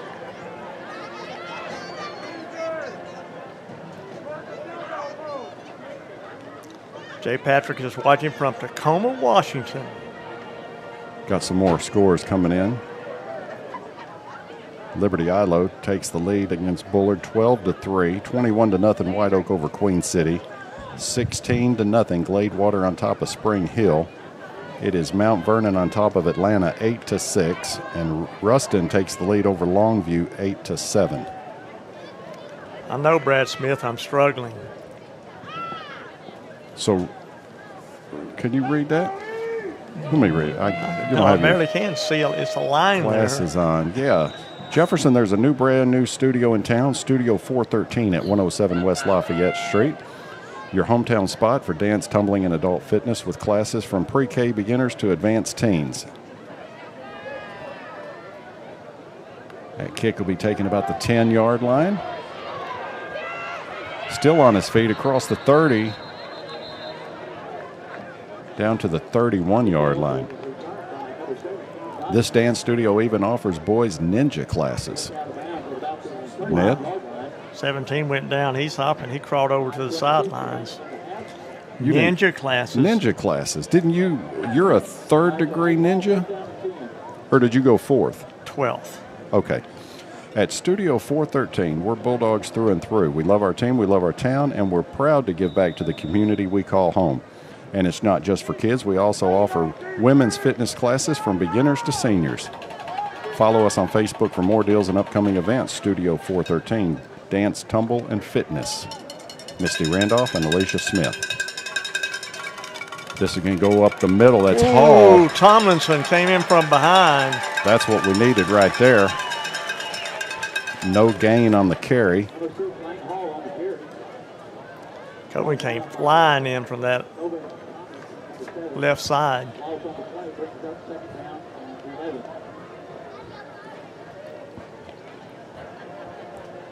Actually lost a yard on that 2nd and 11.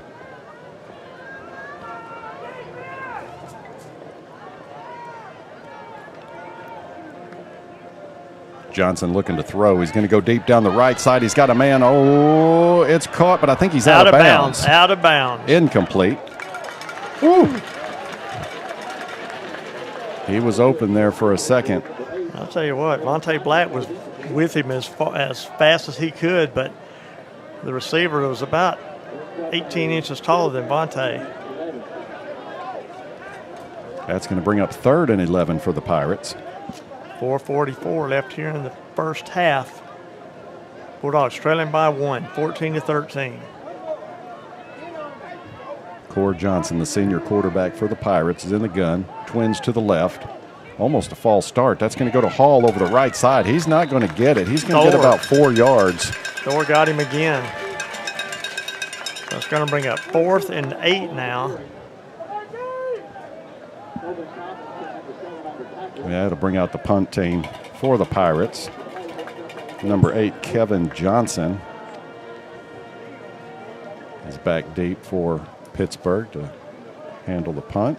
It'll be Jermaine Hopkins Jr., otherwise known as Turkey, for the Bulldogs. This little dude can kick. Turkey, you better turn around. High snap. He gets the kick off, almost blocked. I think somebody got a hand on it. He may have got a hand on it. Yeah, I believe so. That was number 30 for the Bulldogs. Jason Burton. Yeah, he got a hand on that one. Where did it go out at? Over there about the They got it at the 48. 40. Let's see if they got it at the 45, I believe. Yep, there you go now. 45-yard line of the Pirates, 1st and 10 Bulldogs. Let's get the chain set right. 3:59 left for the Bulldogs to get it in the end zone here before halftime.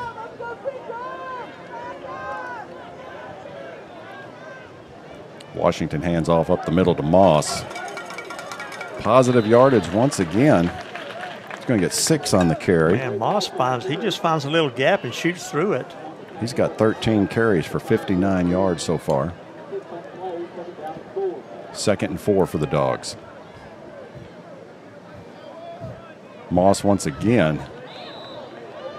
Let's see. He might have got an inch or two, but I don't think much more. They're going to give him a yard. There you go. 3rd and 3 for the Bulldogs.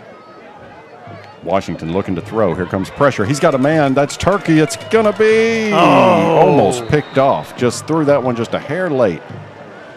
That was number 12 for the Pirates, Nick Stiles. He was watching that one all the way. All right, bring up 4th and 3. Incomplete pass stops the clock at 3:12.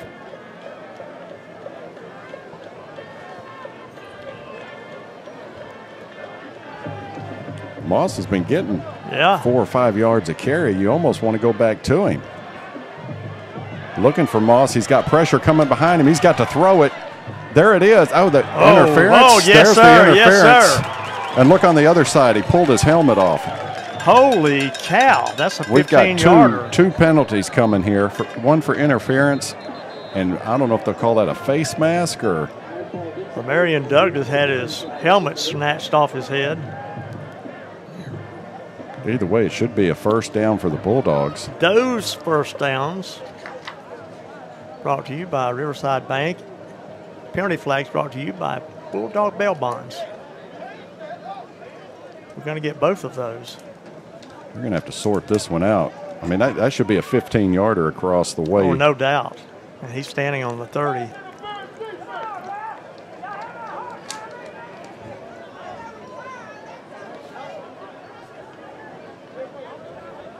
You can't negate the 15-yarder over there.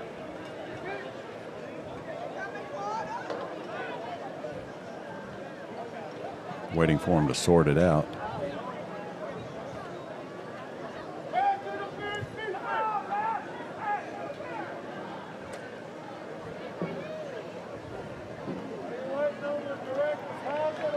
If that's where it happened, wouldn't it go down to the 15?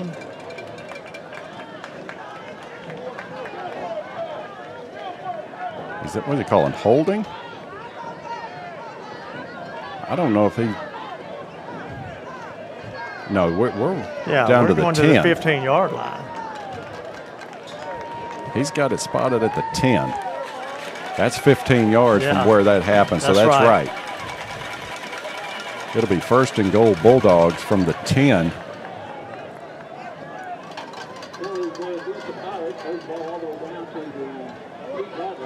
I think you just keep giving it 15. Yeah, Moss has been getting it done on the ground. And he'll take it, bounces out the left side, but he's going to be taken down short gain. They're going to give him a yard down to the 9.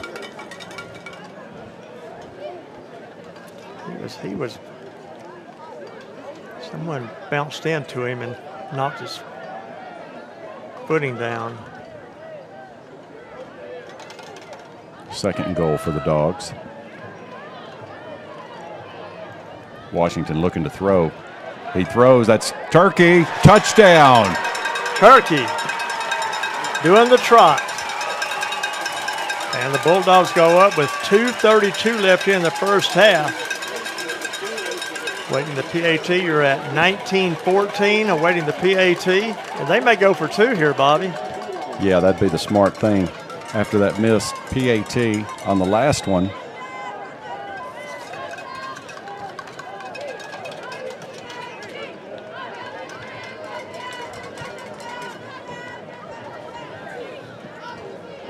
And let's see. 20's in there and 15's in there. Trey Moss, he's been able to pick it up. Overloading the right side. Timeout. They're going to call a timeout. Here the coaches next to us screaming. They were saying that they're not setting set right.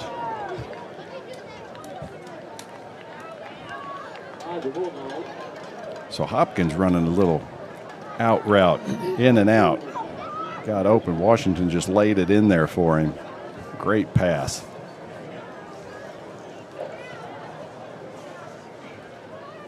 Another maximized touchdown for you. That's 3 so far tonight. Way to go, Sheila May. And if you didn't see that touchdown, you need to have your eyes checked. Go see Dr. Sheila Lang-Bartels at Maximize in downtown Jefferson. Her staff provides the best customer service in East Texas. They have a wide variety of frames, women's, men's, and kids, and even designer frames. Maximize has everything you need for your family eye care, including contacts and glasses. You'll be seeing every touchdown now after you see her. Call Dr. Sheila at 903-665-2020, located 108 North Walnut Street, downtown Jefferson. She certainly got my peepers working again.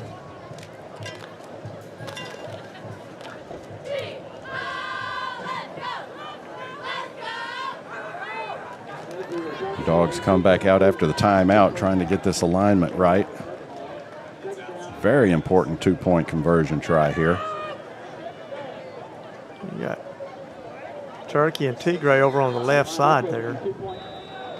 Turkey's coming back over. It's like we just talked about this, Yeah. That's why we took the timeout. Washington looking to throw. Wide open, wide open. Oh my goodness. That was number 19, Braden Ventimiglia. He was wide open. Just late on the throw. So score now 19-14 with 2:32 left here in the first half. Bulldogs up by 5. Yeah, he threw it behind him, and I think Ventimiglia just said, but he's throwing that to somebody else. But the Bulldogs go back on top late here in the first half.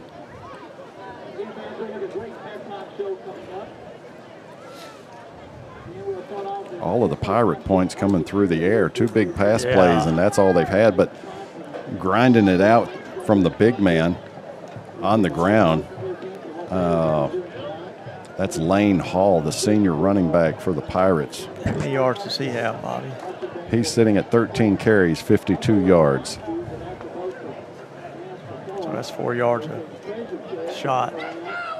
He's just tough to bring down. Low center of gravity, and he is just a stump. Back deep for the Pirates. Number 4, 7 Duffy. He's a sophomore. Maxwell's kick is on the ground. Going to be handled about the 30-yard line. That's the big running back, Hall. He's going to take it up to the 45-yard line where it'll be 1st and 10 for the Pirates with 2:28 on the clock. Fisher tripped him up, and the other dogs brought him down. Where are they spotting that, Bobby? The 45? That's at the 45. Bulldog fans stick around at halftime. Featuring the Bulldog Band, and we'll have a guest coming up for an interview. The halftime report will be sponsored by Porta John. Halftime showcase sponsored by Edward Jones. A guy that has seen a lot of football in the last 15, 20 years.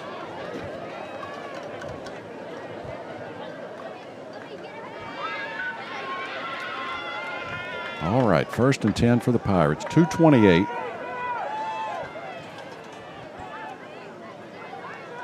High snap, handoff to Hall, up the middle once again. Oh, 32, Fisher got him. He didn't go far. About maybe a yard. 2nd and 9 now from almost the 47. Oh, they gave him. Yeah, now they're going to give him the yard.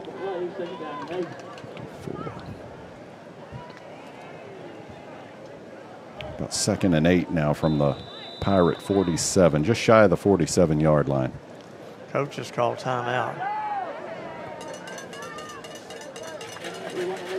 Well, we just talked about, I'm going to be bringing you the halftime report. It's Porta John. The next time you have an outside project or planning a big event, be sure to prepare for all of your needs. The folks at Porta John are happy to fix you up with all the outdoor conveniences anytime you need them.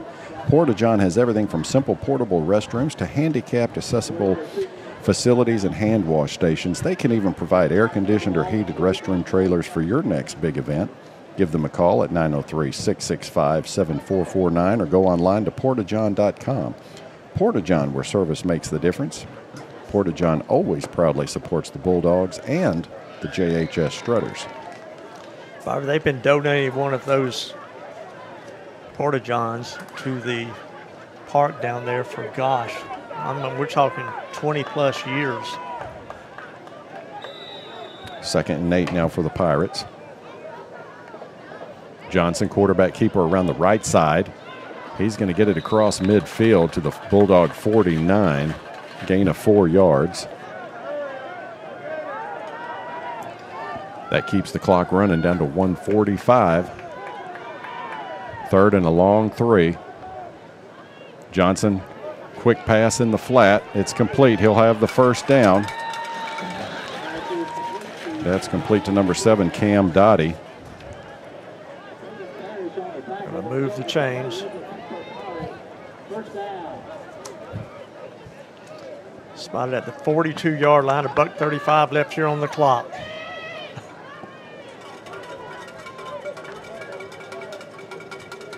Johnson looking to throw deep. Maxwell trying to get there. He's not going to make it. Oh, my goodness gracious. That is a touchdown, 42 yards. Man, oh, man. Was that number 8? Kevin Johnson. Yes, 8. And Bobby, once again, that ball was perfectly placed in his hands. And all they're doing is sprinting down there, and he's throwing to a point. 1:21 on the clock here in the first half.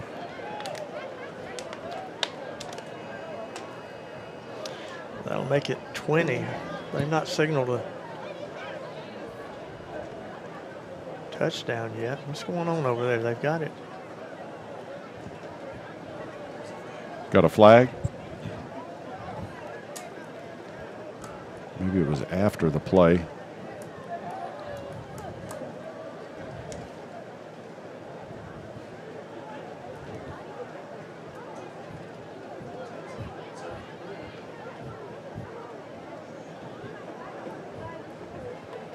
Waiting to hear the call. Unsportsmanlike conduct. Was it the taunting that was in the end zone there? Been. The receiver that caught the ball turned around and was and having a power dance. They'll probably tack that on the kickoff.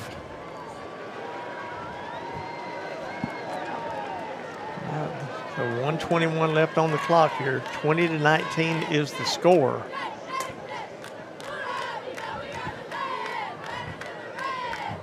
All the Pirate points coming through the air. Man, I tell all you those what. 3 long. Maxwell tried to cover from a safety position. He just couldn't get over there fast enough. He's a quick kid, too. He was running as fast as he could. The receivers are just sprinting down the field, and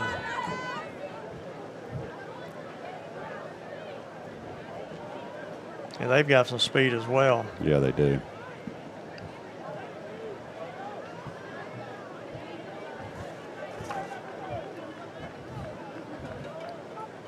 Alan Ramirez is the kicker. But it looks like they're going to go for 2. Yeah. Big running back is out there, Lane Hall, number 6. He is a load. 3 backs in the backfield. Here's the snap. Johnson rolls out. He's going to try and throw. There's the throw. It's up for grabs. He caught it. He's inside. He did. We got another flag, though. My goodness. Another flag in the end zone.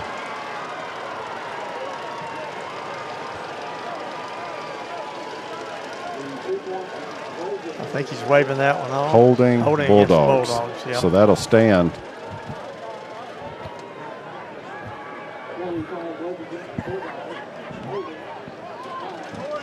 (19-22). Pittsburgh up by 2 over your Bulldogs. 22-19. Up by 3.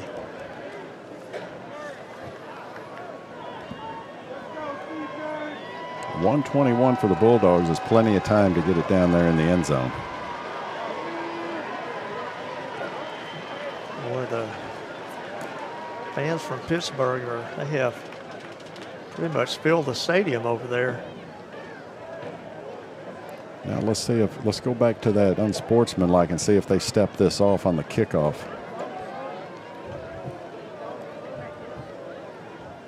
Is that what he's doing now? I think he is. He's going to bring this one back to the 25. 25 instead of the 40. DeGray's going back deep. So that's a 15-yarder against the Pirates, coming off of that touchdown unsportsmanlike conduct call. So Tyler McCurry, T. Gray, and Turkey back there at the 30-yard line.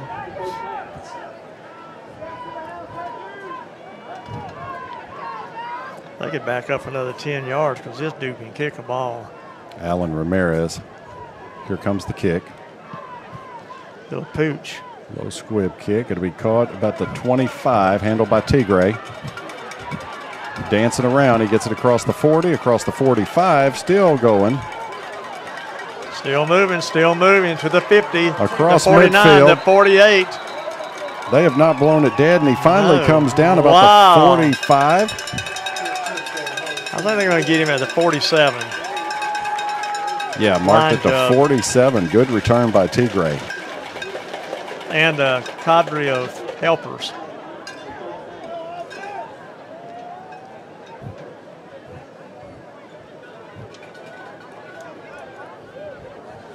First and 10 for the Bulldogs from the Pirate 47. We've got 1:08 remaining here in the first half.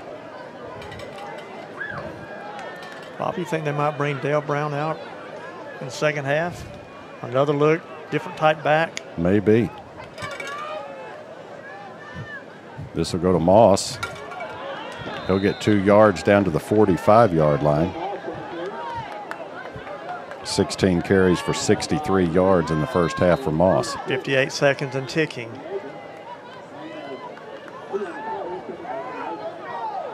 He's looking at T. Gray over there like that may be where we're going. They're backed it up a yard at the 46-yard line. They didn't do anything for the 10 seconds that ticked off. Pressure comes, high pass, it's caught. Moss, he's going to get 3 yards on that pass play. Sands didn't have a good toss on that one. 27 ticks. 3rd and 7. It's time to go to T. Gray. Washington, here comes pressure. He gets out of it. Oh, he's got some room if he could break a tackle. We got flags coming in late. That looks like a hold. Fumble? No, I think he was down. They've got him marked down at the 36. Yeah, he's got him marked back here.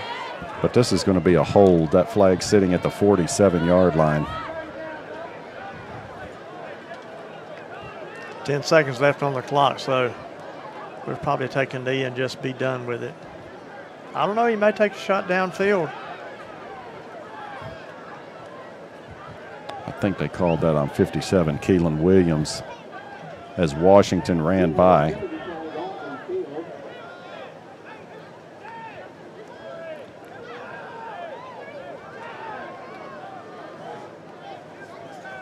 Marking off 10 against the Bulldogs. Yeah, they got everybody back deep.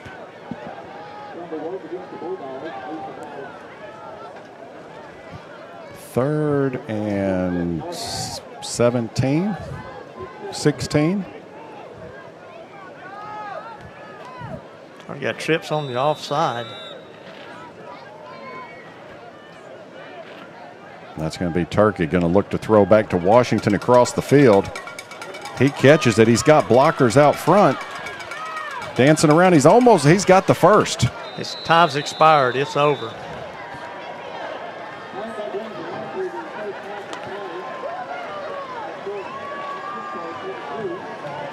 So 19-22 at the end of the first half.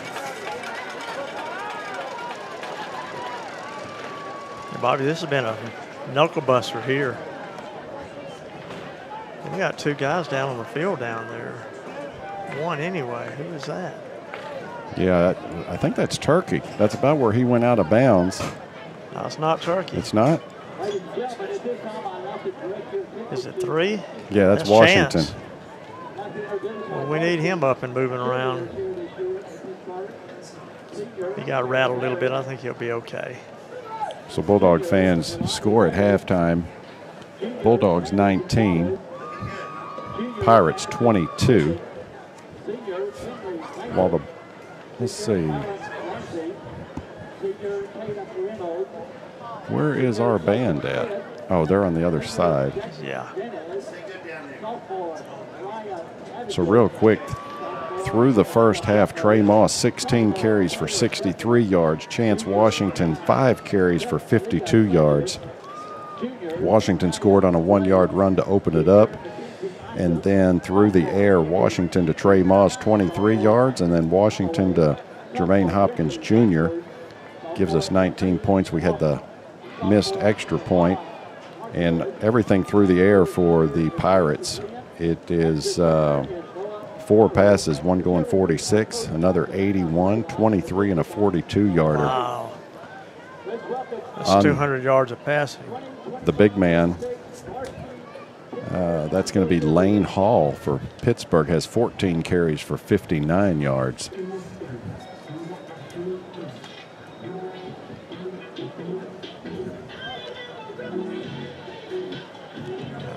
Cord Johnson can sling a ball downfield. Yes, he can. We've got a guest coming up. I thought we were going to go to the Bulldog band, but we've got a little dance routine out here. Real quick, let me mention Johnson Collision and Bulldog Towing on Highway 49 West. It isn't just where you go when your car or truck gets banged up. It's also the collision repair place that's teaching Jefferson High students the skills needed to work in a shop after graduation. A hands-on education and attention to detail when they repair your ride. Call them and learn more at 903-665-2233. And Riverside Bank of Jefferson. If you're ever wondering how to encourage your children to save, help your student open a savings account at Riverside Bank of Jefferson. It takes only $50 to open an account. Then Riverside Bank of Jefferson will help fill it up, paying account holders $2 for every A and $1 for every B. Just for Jefferson ISD and Jefferson Christian Academy students. Riverside Bank of Jefferson, a division of FNB Trinity, equal housing lender, and a member FDIC. And don't forget about Patterson Pest Patrol. When Mother Nature sends her hordes of pests and bugs at you, call Patterson Pest Patrol, owned and operated by Marion County Sheila Kendrick. That's Deke's daughter. Patterson Pest Patrol has grown to cover 17 counties all over East Texas.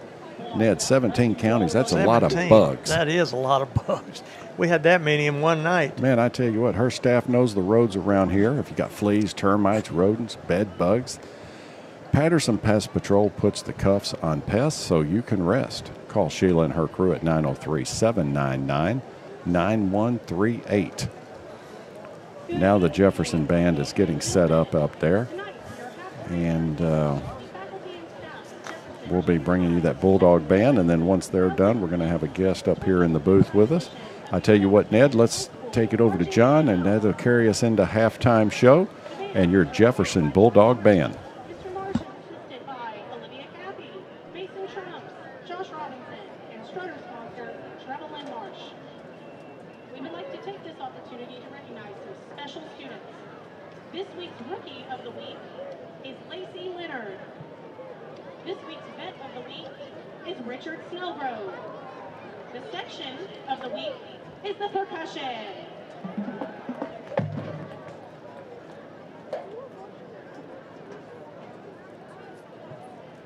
Tonight, the band will perform its 2025 field show entitled Ignite, featuring soloists Richard Snellgrove, Gunnar Walker, Blaine Childress, and Skylar Lindley. And now, under the field direction of senior drum major Kelvyon Daniel, the Jefferson High School Marching Band in a performance of Pride.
Welcome back, Bulldog fans. We've got a special guest up in the booth with us. And we mean special. Special. Mr. Tremaine Nelson. Good to have you up here, brother. Yes, sir. Yes, sir. I tell you what, Bulldog fans, if you do not know this man has one of the hardest jobs of everyone on a Friday night when we are at home, because he's got the job nobody wants, and that's being the clock operator. Man, it's tough. It's tough. Like, one of the refs told me it needs to be a two-man job. I wouldn't doubt it. But Tremaine is also running our youth football organization, basically. Tell us a little bit about that and what's going on. Marion County Youth President Fred Williams, Bulldog from Jefferson. Man, we've been around since 2004. Brought up by Rusty Malden. He started it. I started with him back in 2004, so I've been in it ever since. We have a 3rd and 4th grade, K through 2nd flag, 5th and 6th grade. And, man, we teach Bulldog football. We try to start them young, get them right. The kids y'all see today is the product of Marion County Youth. Kids y'all know of I started back when David Williams was playing. Yeah. So, you know, some good football has come through there. So let's talk about each week we play at a different location. Yes, sir. Yes, sir. So our season is based on 8 games, 2 rounds of the playoffs. Normally we'll average 4 home, 4 away. We actually were supposed to play White Oak at home tomorrow, but I guess our band having something at the stadium. Oh, so maybe we're having to go to White Oak tomorrow. That is one of the stadiums I don't like to go to. We going to White Oak and try to bring that Bulldog Nation over there. So, Tremaine, about how many kids do we have playing? Because I know you've got, 5 teams, 4 teams? 3 teams. 3 teams. We have K through 2nd grade is our one team. Okay. This year is our number 10. I remember back when Cam was in Little League, man, his class probably had 7 kids. We would struggle to make a team. One year, one of our coaches, man, I'm not going out there with 12 kids. I don't blame you, Coach. That's Iron Man football playing with 12 players. Yeah. So now, flag, 25 players. 3rd and 4th grade, 27 players. 5th and 6th, 28 players. And our sign-ups are so, like, we have to have a waiting list. I hate to turn any kid away from playing football, but you just don't have enough coaches. Right, we don't have enough coaches, and the league is only 30 per team. Well, and it's really a good pull for the school to have those kids ready to go. Yes. Pull them up Yes. and stick them in, and then start doing serious football at the upper level. But, I mean, it helps them so much because you guys trained them to do everything. Yes, sir. That's one of the things I take pride in. I remember when I graduated in 2000, I came home to a Little League game. I was like, man, so many of the kids just didn't know the sport. We didn't have Little League when I came through. So I was like, man, I need to get in the Little League just to build a foundation I wanted to be where a coach could go out and be like, okay, give me Little League first defense, 7th grade. You have 15, maybe 11 kids run out there in a position, knowing what they doing. Then you tweak it how you want it. You know, so that's one of the things me, Rusty, all the coaches out there. I don't want to name drop because it's so many guys. Well, there are so many guys. And many. over the years, the crews just kind of build up. And if they're not coaching, they're still out here supporting the kids. Yes. And I tell you what, Tremaine, all those kids are coming out there because you guys have built a winning tradition also. Yes, they want to be part of it. That's right. And we want them to be part of it. You know, and that's one thing, man, Coach, all the head coaches that have come through here have supported Marion County Youth. Coach Taylor has took it a notch further. Well, he's got kids playing. Yes. Yeah. So, man, I love, like, our whole Bulldog program is on the up. It's on the upside of things. Yeah.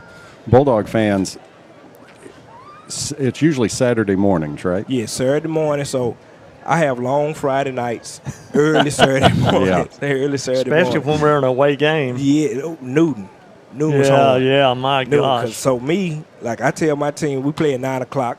I always get there an hour early, 8:15 at the latest, prepare my boys, get ready to play. So I'm at any field, no matter where we playing, 8 o'clock in the morning. No matter what time I got home Friday night, homecoming was rough. Yeah. We went out, hit the town late. Got up that morning, went over, went to New Diana, went and played over there last week. Like I say, we'll be in White Oak this week. We leave here. I wake up early. So I'm going to set 5-6 a day a week working. So where can Bulldog fans find out where you guys are playing? I try to keep it on social media, Facebook. We have rosters floating around. So, like, when we play home, which I've dropped the ball on that, but I normally let Greg know so he can announce it over the system, what we playing, what we doing. So I got the schedules printed. If anybody want a schedule, they can hit me up. I work at the junior high. Everybody know me. Marion County Youth Sports on Facebook. So we everywhere. We try to be everywhere. And I think a lot of times Coach has a text or something that's on Facebook under his site. And I tell you what, Tremaine, if you guys play on Saturday, if you could write up a little something, give us some highlights, some scores. Yes, sir. Yes, sir. We will definitely put that out there the next Friday night and give kudos to whoever, winning teams or any players, the highlighted players, whatever. Just let us know. I sure will. Most of them would love to do that. Anything to get our players out there. They like to read their name in the paper also. That's one thing. Hugh Lewis also with the jumper cute. Man, he always, you got anything for the little kids? So I need to get back on that. Like I say, I just stay so busy. Maybe you need a secretary.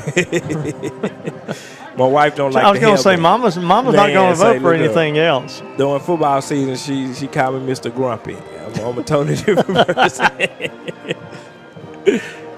And last year you had a little bit of a health problem, but everything's good, right? Yes, sir. Yes, sir. I'm taking care of myself a lot better. Up, moving around. My boys keep me moving. That's my motivation. My boys, these boys, all these. I love being around kids. It keep me going. I say I'm gonna hang the youth up this year. My son is a 6th grader. He will be going in the school ball. But every mama I talk, she like, no, you're not. You're not going to let it go. No, you're not. So we'll see. Well, it's an institution that you guys have created there, and it is a big asset to the city of Jefferson and the youth football. And you know what? I tell you what's fun. When you get that kid, you see at that age, watch them grow through high school, goes off to college, makes a name for themselves. Yes. And we got one right now at UNLV. Yes. Got to keep an eye on. Hey, that's right. Been knowing it since the day he touched the football. That's right. That's a special kid. He's got a little brother coming up, too, I was just finna bring him up. Got a little brother.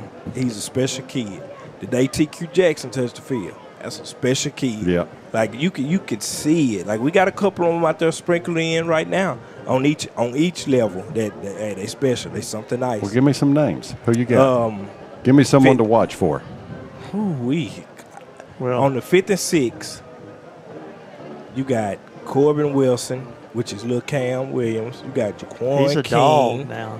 Avery Lawson has a little brother on the 5th and 6th. Marco, the owner of Don One's, quarterback for 5th and 6th. I don't want to leave no kids out because it's like, man, we are full of dogs on them levels down there. The 3rd and 4th. You got Catcher Hitchcock is an animal. Avery also got another little brother on the 3rd and 4th. That's a speedster. We got Jet Irvin, the Flag, Merrick Moore. We got kids all over the place. You're giving them names already. Yes. So yeah, it's looking good with Marion County Youth, man. This year we have a bunch of new kids that have never played the sport, which is lovely. It's a blessing to have that many kids to come out that continue to want to join the sport. So I encourage any parent, man, put your kids in Little League. It's helpful to the school coaches if they have a group of kids that have played the sport. That's right. Understand the game. Like I tell any kid, so I like coaching positions to where what we tell you in Little League, where we coaching you up in Little League, you probably going to be there when you get to school ball. We've had probably a handful of kids that have changed position once they got to school ball. Yeah, you remember the kid named Juicy. Oh, yeah. He was a lineman all through Little League. He became a running back by the time he was in school ball. Avery Lawson played the O-line his whole Little League career. So contact is nothing to Avery have been sent on right guard. He has played everywhere. So Well, that helps the all-around team when someone, because he can go over to a offensive lineman and say, hey, blah, blah, blah, blah, blah, or whatever. Yes. And help coach him up if he sees somebody doing something wrong. Yes. So, like next year, my oldest son graduates. He'll be a senior next year. Kingston, that class there is where a lot of dads, man, we poured into them kids from, like that group has been together since they were 5 years old. Just same team, same coaches. And they're a special group, and it's the senior night in football and basketball. Especially in basketball, we don't need to have no JV game. I think we have senior night gonna take over the whole night. There's so many seniors. Yeah. I think we have 24 juniors on the roster that all been playing together, and that Coben Thomason, all those guys come up together. Come up together. So I think my dog's going to pull it out this second half. I know that, man, the coaching staff, I love our adjustments at halftime. The team, which has been going on for a couple of years now, the second half, we really adjust to things and come out fired up. And I think we're going to take over this second half. Well, we appreciate you. Get us those write-ups. We'll be glad to talk about them. Yes, sir. I appreciate you. You used to give me those sometimes. I did. You're slipping. You're getting older. That's what it is. That's definitely what it is. Bulldog fans, try to keep up with Jefferson Youth Sports, Jefferson football. Check them out on Saturdays when they're in town or catch an away game. And some of these kids, I'm telling you what, might see them on a Saturday or possibly even on a Sunday. Yes, it's possible. Tremaine, appreciate your time. Yes, sir. I appreciate y'all. Y'all have a good one. All right. Bulldog fans, we're about 3 minutes away from getting this second half started. And, Ned, like we were talking about, everything for the Pirates coming through the air. I mean, this quarterback's got an arm, and he's just slinging it downfield. He's putting it right in the breadbasket. I mean, it's there every single time. Yeah, Cord Johnson, he's a senior. He's getting it done on the offense. Bob, did you have any numbers together over there yet? Let's see here. I can put that together pretty quick. So, on the ground, Trey Moss has 16 carries for 63 yards. Chance Washington has 52 yards. That's going to be 115 yards total on the ground for the Bulldogs. And the workhorse for Pittsburgh, that is number 6, Lane Hall. He has 14 carries for 54 yards so far. And the quarterback is Cord Johnson, 3 carries for 16 yards. And through the air, Cord Johnson's the man. Like I said, 4 big pass plays from the Pirates, going 46 yards, 81 yards, 23, and 42, just sending the receiver straight down the field and hitting him. All of them were in stride except for the one that was the 81-yarder. He threw that towards the sideline, and the receiver basically went across the length of the field to get under that one. But he has been slinging that ball. But, the defense has been playing a decent game. They have. Except for those 4 passes. I mean, that running back, Lane Hall, is tough to bring down. He's not the type you can jump on his back and think he's going to fold. You have got to take his legs out. It's taking 2 or 3, maybe 4 every time to get him down. And Bobby, I mean, honestly, there's no way to really stop those deep throws because our guys are running as fast as they can. They're being outrun to the ball, and that ball is in their hands when he gets to it. I mean, it's just amazing what this kid's doing. And I tell you what, Ned, let's make a correction. We're going to back up to Riverside Bank of Jefferson. If your student wants to open up that checking or a savings account, $50 will get it open. And I tell you what, Lee Haggard has upped his game. Oh, yeah. So for every A, it's going to be $4 contributed, and every B will be $2 contributed by Riverside Bank. You can't beat that. Start them off early and start a savings program for your student. Bulldogs back out on the field. We're just about ready to start this off. And Bulldogs get the ball, don't we? Start this second half. We do.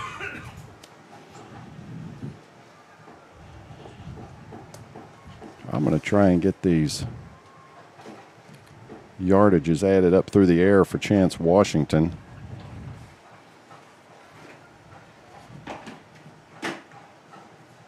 I tell you what, but they've been covering those receivers as well.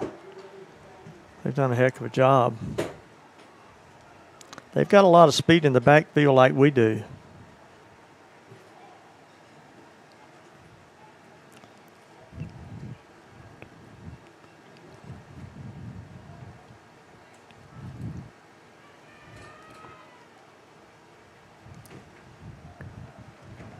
I'm just about there. Oh, that's okay. Bulldogs are set, ready to return this ball. You've got T. Gray and Turkey back deep. And this dude can put it in the end zone every single time. T. Gray's back to the goal line. Turkey's at the 3. So Chance Washington is 9 of 17 for 91 yards through the air so far.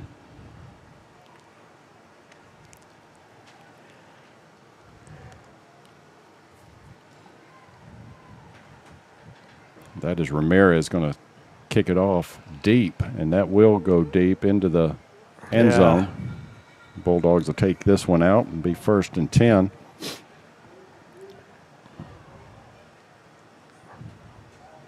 Well, we'll see what kind of adjustments everybody's made.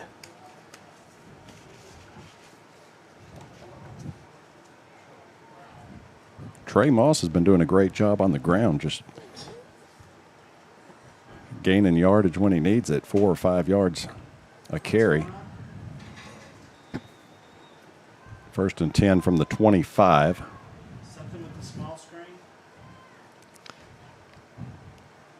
Tell me what's going on with it. That's Moss in the backfield with Washington. Looking to throw. He's got T. Gray in the flat. It's caught. Makes a move, dancing around. He's got the first down. Oh, man. Oh, that might be there ought to be a flag there. Are you kidding me? Tackled way out of bounds. He gets up to the 41-yard line. Oh, coach is on him. 16 yards on that pass play. Move those chains, boys. First down brought to you by Riverside Bank of Jefferson. Ball's got it at the Bulldog 41-yard line.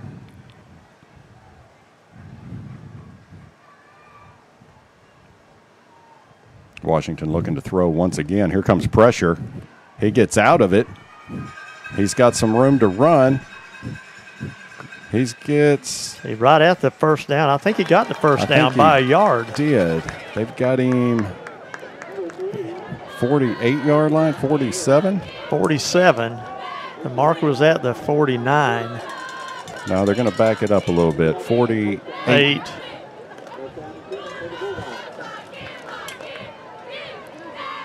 They're all set. Snap back. Hands off to Moss. Moss up the middle. Moss had a shot and went all the way down to the 24-yard line. Make that the 34. You get rattled up a little bit down there. Move the chains. 1st and 10 for the Bulldogs. Washington getting out of the pressure.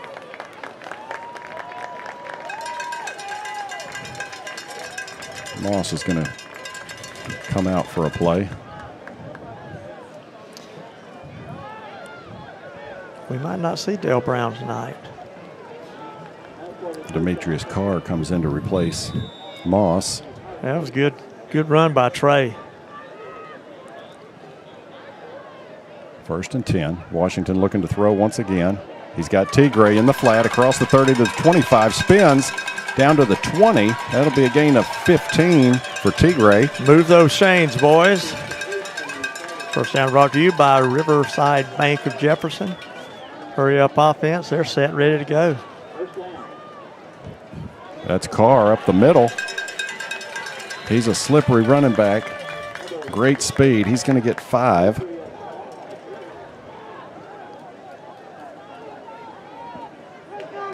Second and 5. Carr once again up the middle. He's got a hole. Man, he's getting some gaps opened up that big offensive line. He's going to get 7 on that carry. Going to move the chains, boys. It'll be 1st and goal. Carr once again. Got down to the 6. Were they marking at the 5 or the 6? I think it's right at the 5. don't think they're giving him anything on that one.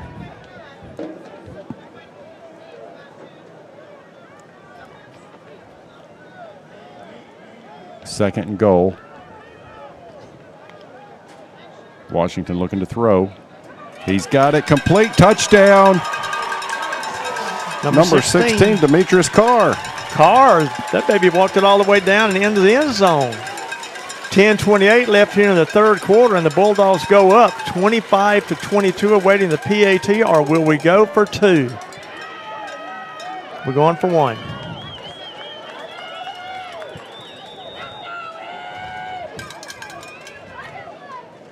Ethan Maxwell out for the PAT.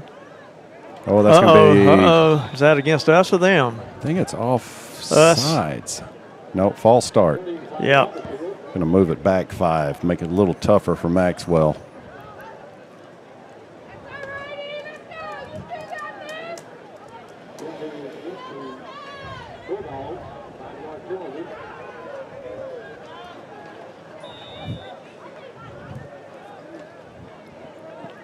Have this one teed up at the 15.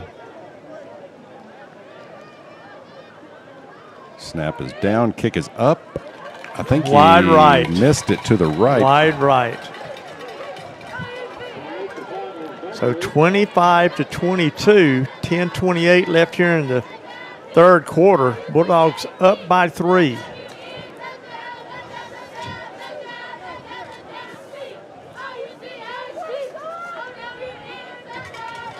Tell you what, Bulldog bail bonds.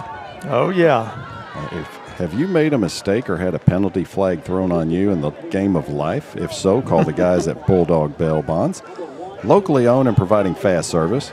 Credit is available. Call Ken or John at 903-665-1123 or 800-317-1123. Available 24 hours a day. Bulldog Bail Bonds is a proud supporter of Jefferson Bulldog football. John must be doing all the work because Kim's always at football games right. on Friday night. Yeah, John, you might want to renegotiate, John. I'm not sure how that was set up, but he's taking advantage of you. I think he's got all the grandkids here tonight. Maxwell has it teed up for the Bulldogs. That's the speedster back there. That is 7 Duffy. He gets out on the corner, hits his own man, still on his feet. Up to about the 38-yard line where Pirates. It took Fisher to get him down. The dude can fly, and he is a stump. 1st and 10 Pirates from their own 38. Watch the deep ball. That's been the threat all night. Oh, that's how they're scoring. And Bobby, it's almost like there's nothing you can do about it. Yeah. Maxwell's deep and he's deep as he can be. Covering the center of the field and having to get over.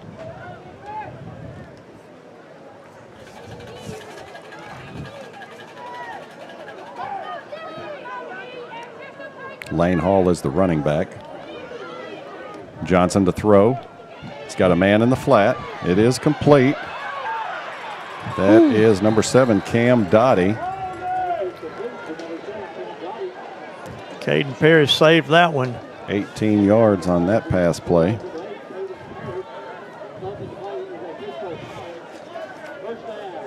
First and 10 Pirates. 10:05 and counting here in the third.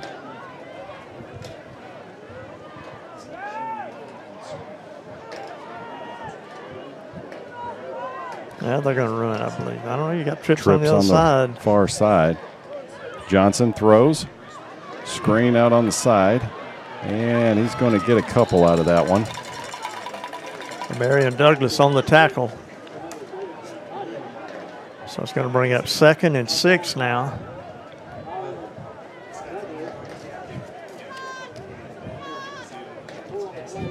It's about time to go deep.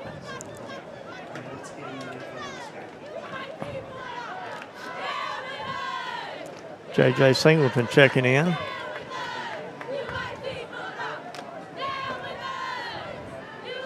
Second and 6. Johnson, quarterback keeper, cuts it back. looking for somewhere to go, but he's not going to lost. go anywhere. He got back to the line of scrimmage, maybe lost a yard. So that'll bring up 4th and about. Let's see where they spot it. Back to the line of scrimmage. So That'd be third down. Okay, he'd already flipped it. 3rd and 6 for the Pirates. Ball just shy of the Bulldog 40-yard line.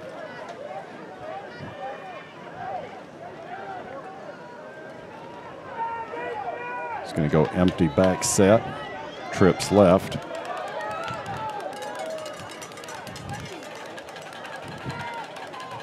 Johnson, here comes the pressure. They've got him. Yeah, buddy. Yeah, buddy. Coben Tomlinson. Loss Jason of 11. Burton. Wow.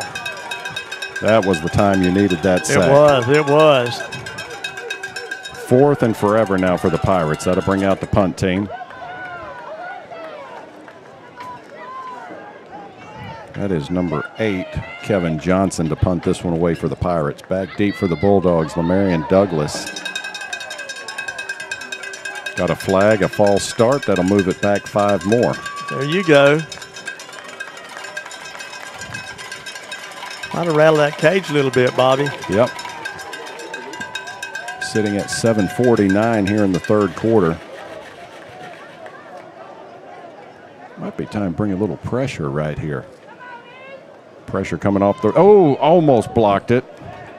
That came off the side of his foot, but takes a Pirate bounce down to the 30 of the Bulldogs, where they're going to take over 1st and 10. Jose Morales is defensive coordinator, and he has made some good adjustments at halftime.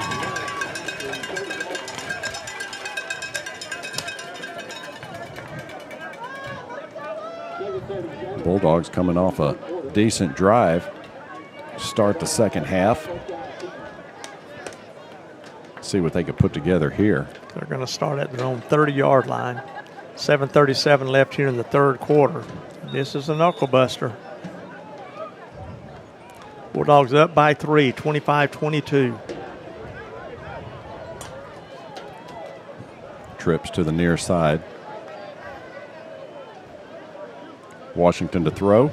T. Gray in the flat. Gets a block. Oh, don't hold. That's come on. That's a flag right there. You got to be kidding me. That's the 2nd time he's done it. Way out of bounds. Oh, that is so ridiculous. You folks at home can see that one. It's right there. 13 yards on the catch. Don't make me go down there. 1st and 10 Bulldogs.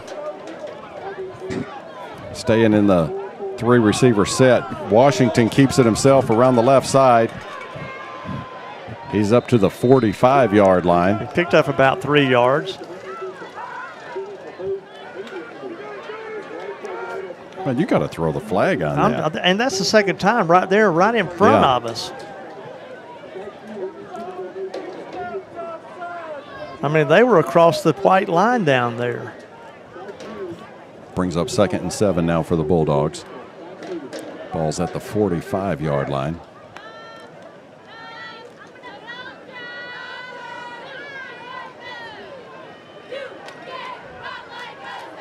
Twins to the right. Washington to throw once again. Looking for Tigray. He's wide open in the flat.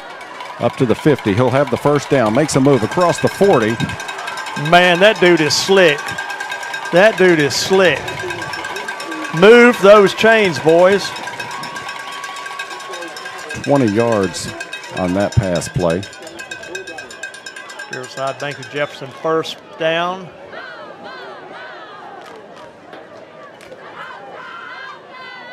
Oh, fumble.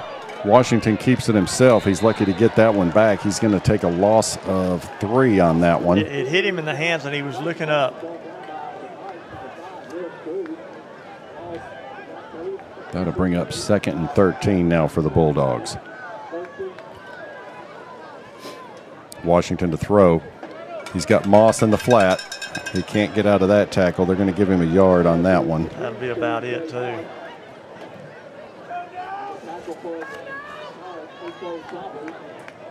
3rd and 11 for the Bulldogs. Caden Grigsby across the field, number 12. His man has backed off of him a couple of times. He's had that. Yeah. If they went that way, he could probably get it. Washington throws. That's complete to Turkey, almost near the first down. Yeah, he called that one and just stepped out. Maybe about a yard short, you think? Maybe 2 yards short. Well, maybe a yard. It's hard to see where that marker is. It's about a yard. 4th and 1. This may be a good time for Chance to just take it up the middle. Take it himself. That's going to be Trey Moss, and he's got to go upfield. Looking, make the turn. He's got it. He got it. Man, he fought for that. First down. Move those chains, boys. Riverside Bank of Jefferson bringing you the first downs. Good hard run by Moss, bouncing it out to get that first down. Washington to throw again. Here comes some pressure. He's got to get rid of it. He got Tigray. Fumble, but it goes out of bounds. 13 yards on that one. All right, they're knocking on the door. They got it spotted at the 11-yard line, 1st and 10. Washington do a good job hanging on till he finds that open receiver.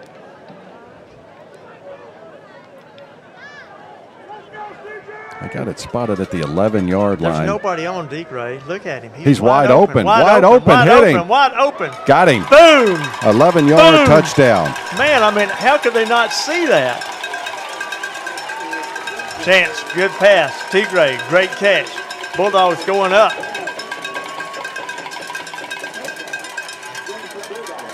Now we're 31-22. Maxwell to come out for the PAT. Missed his last 2. You know, this might be a bad time to have Thomason just stand up and chunk it to 32 over there. Let him go deep. They got that one. That one's in there. Yeah. That one's good. 32-22. Bulldogs up with 5:55 left in the 3rd quarter. Another impressive drive. I mean, Washington just took it down the field. Yeah. He was 9 of 9 on that drive. Wow. That's what we needed from him.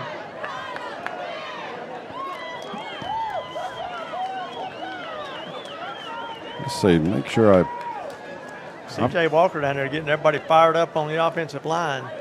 Let me get this one in real quick. It's Edward Jones. Does your financial advisor take the time to really listen to you? Is your financial strategy personalized for you and your family? When you work with Joey Romano, your Edward Jones financial advisor, he focuses on what's important to you.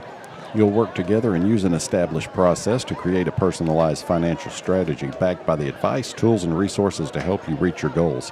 You can partner long-term to help your strategy stay on track. Contact Joey today, 903-665-9965. Maxwell with a deep kick. Going to be taken at the 10-yard line. That's 7 Duffy. He's the speedster. Yeah, he ran into a wall of dogs that time. Got down to about the 35. We'll wait and see where they spot it. Did they spot it at the 35-yard line? Well, the 30. I don't know. It is the 35. Yeah, right at the 35. 1st and 10 for the Pirates.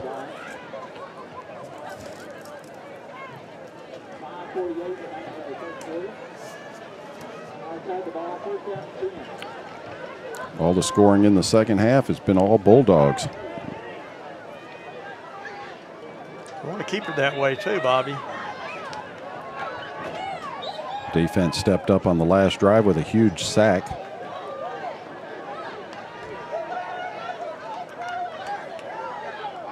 Man in motion. That's 7 Duffy. He's got speed. Makes a man miss, still on his feet. He could go the distance. Oh, my goodness. 65 yards. Wow.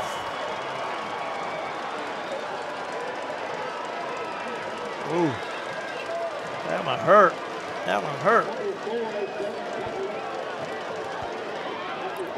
5:32 on the clock.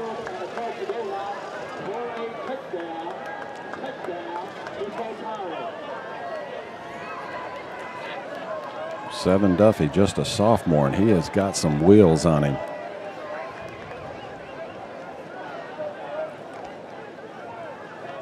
Ramirez comes out for the PAT.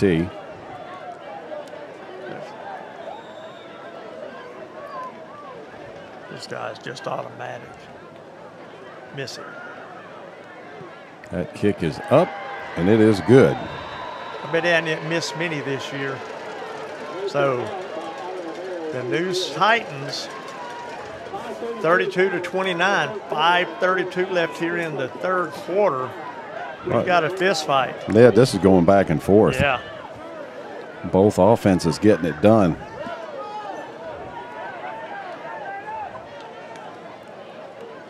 A lot of speed on that Pittsburgh offense.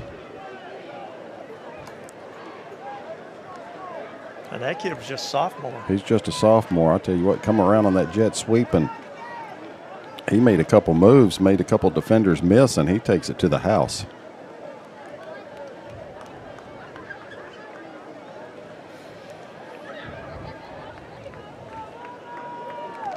Boy, Bobby, we keep getting deeper and deeper into September, and I keep waiting for one of those chilly nights, and we just haven't had one yet. I'm not complaining. It's coming. It's coming.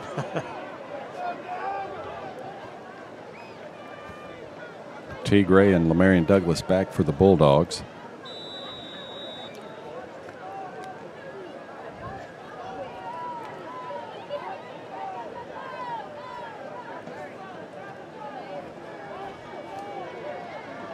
Ramirez will kick this away for the Pirates.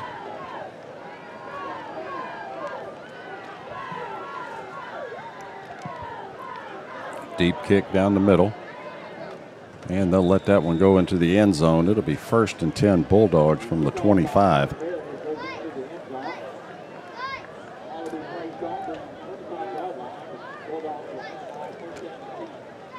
Bobby, have you ever seen anyone that can move around as much as T. Gray?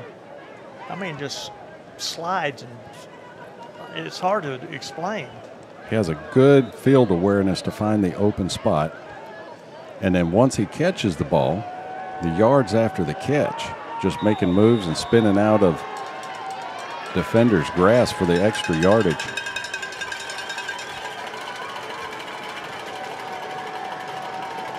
So Bulldogs have it from their own 25, 1st and 10. Washington to throw. Looking to go deep. He's got Lamarion Douglas. He's got height, and he's got an arm all over him. Are you kidding me? How do you miss that? Bobby, we are in the Red River District. I've been watching this for 30 plus years, and we are in the Red River District. They take care of their own here. That is bad. Pulled his jersey. Oh, my. Unbelievable. 2nd and 10 for the Bulldogs. Put that one behind us. This will go up the middle. Trey Moss. He's going to get 3.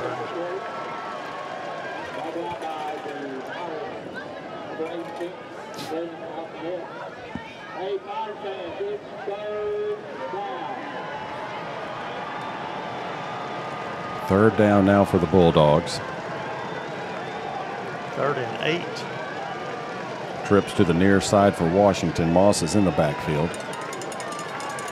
That's one-on-one coverage up top for Turkey. And he's got pressure on him. He gets out of it. He's got the first. Yes, he did. He got it. Did you see that? He tight walked yes. that one. Wow. Heck of a run. Way to go, Chance. He outran 3, and he had to make the turn. Yep. 1st and 10 Bulldogs. Hand off to Moss up the middle. Spinning around for a gain of 4.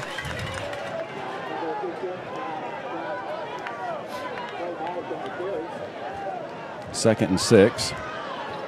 Just shy of the 40-yard line. Give him 5 on that carry. Oh, Tigre got it. Makes a move. Still on his feet. He's going to have the first down. He gets 7 yards on that pass play. Move those chains, boys.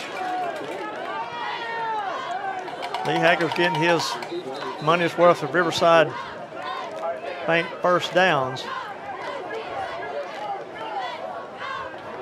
And what do we have? Was there a flag? Yeah, we've got a flag sitting at the 40 across the field.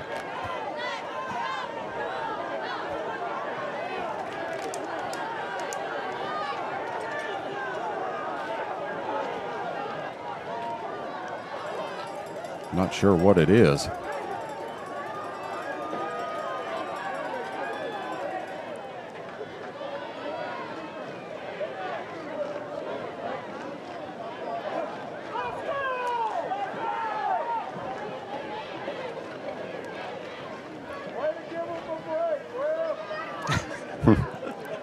They're still talking about this one. No, this it screws up the holding on the defense. They're going to offset.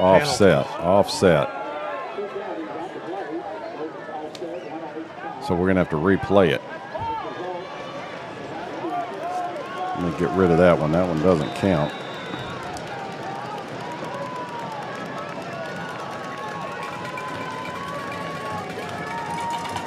Second and 6 for the Bulldogs. 4:06 remaining here in the third. Washington keeps it around the left side. He can run. He's got the first. He's across the 45 to the, well, they've got him right at the 45. That's all he needed. Should be a, there we go.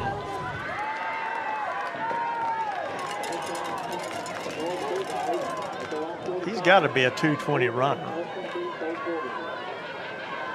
You're a track star. Don't you imagine he's the good 220 guy? He's got a good stride out there.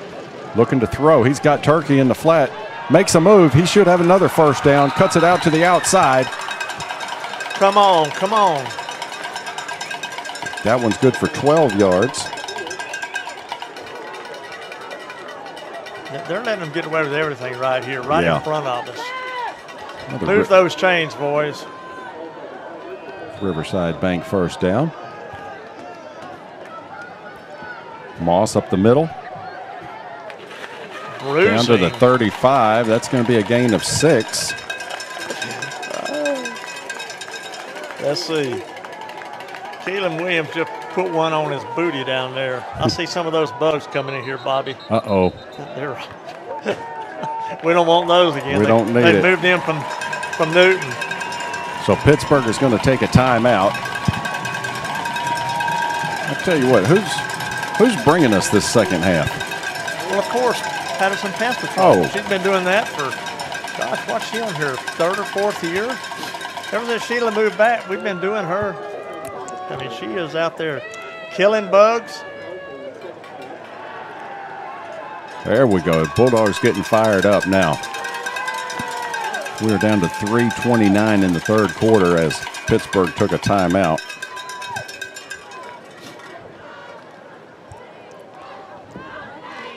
So we're moving the ball a lot better. The mobility of chances is a big, big asset out there. You know, he's had a little pressure, but credit that old line, man, because he's got time to scan the field and find the open receiver. Tigre and Turkey are doing a really good job of getting off of their defender and finding the open space. And you got to give, I'm telling you, number 50, Will Baldwin, is going up against a guy that weighs 3 times his weight and a foot taller than he is, and he has manhandled him all night long. Moss up the middle once again. Just cut a couple of yards. Be 3rd and 1.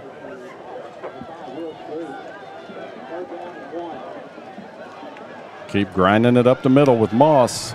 He's going to be no. I don't think he got anything. That's going to be 4th and short now.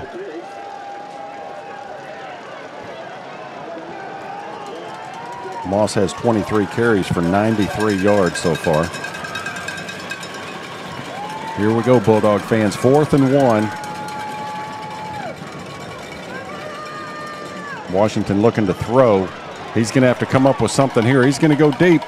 That's going to be out of bounds. Oh, my goodness. Oh, my goodness. So that'll be turned over. Turnover on downs. It'll be Pirate football. 1st and 10 from the 33-yard line. All right, defense.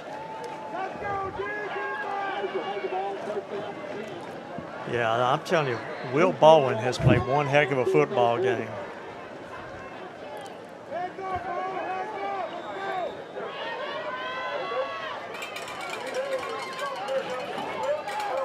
That nose guard might be twice his weight. I guarantee you, that guy, he is a bear. Yeah.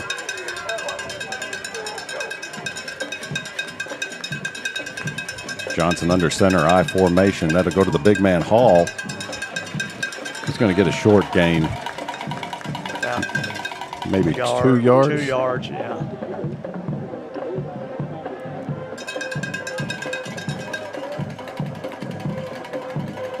Second and 8 now for the Pirates.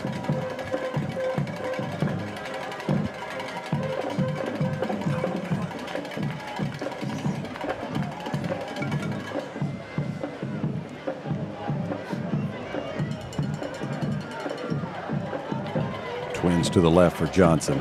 Hall is in the backfield. Johnson, play action. Down. Here comes the pressure. He's just going to throw that away. I don't know if that got to the line of scrimmage. It's going to be close. I don't know about it either. They're going to say it did.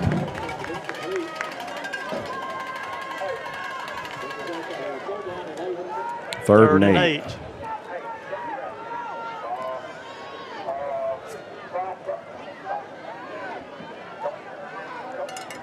Jose Morales has his defense lined out.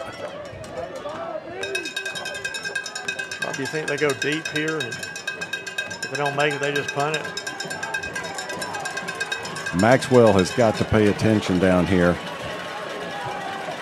And we've got there. It's going to go deep down the other side. This one is incomplete. Good job. Good job. That one intended for Cam Dottie. Maxwell on the coverage along with number 23, Vontae Black.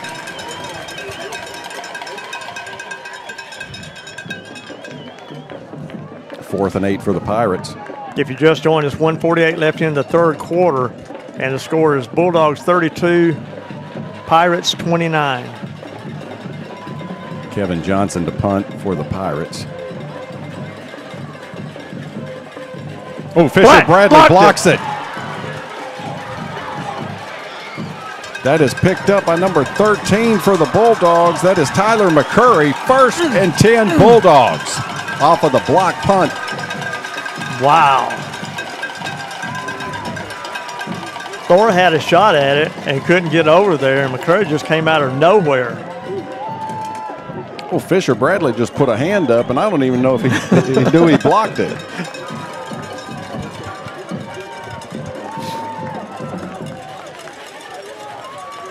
Bulldogs on the move. Great field position here at the close of the third quarter.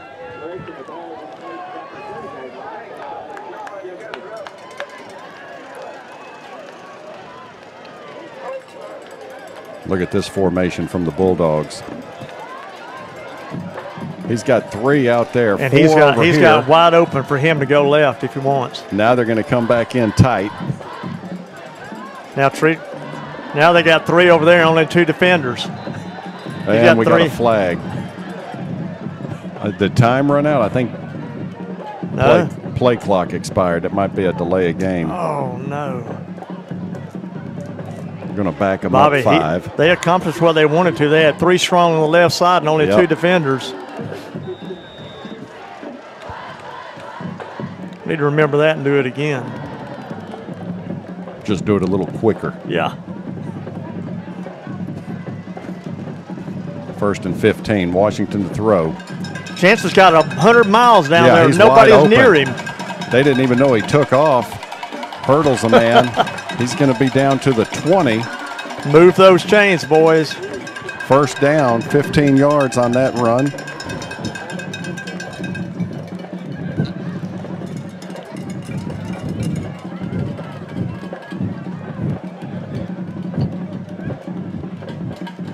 Trey Moss wrapped up by the big man this time. That's the first time they've got a hold of him. Was that a flag came in late? I didn't see it. It might have been a towel.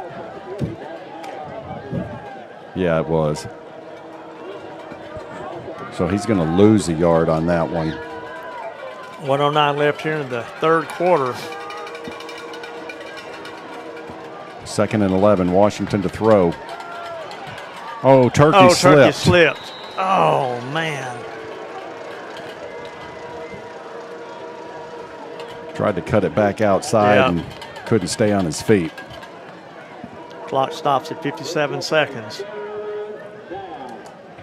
3rd and 11 for the Bulldogs. Ball's at the 21-yard line of the Pirates.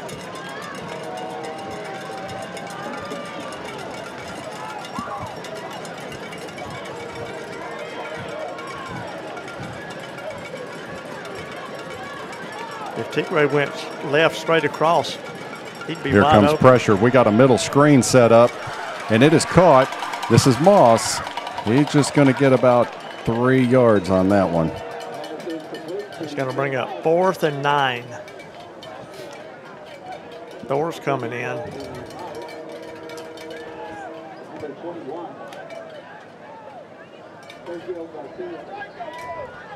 Demetrius Carr checks in for Moss.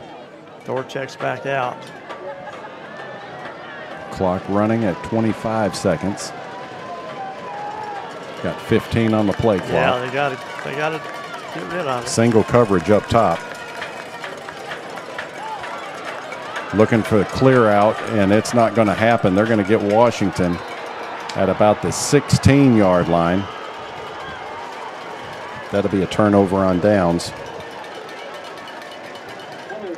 9 ticks left in the 3rd quarter.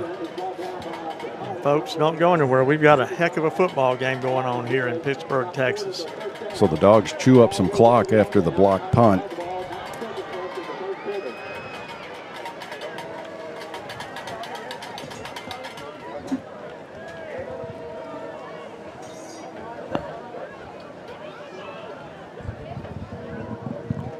Be 1st and 10 for the Pirates.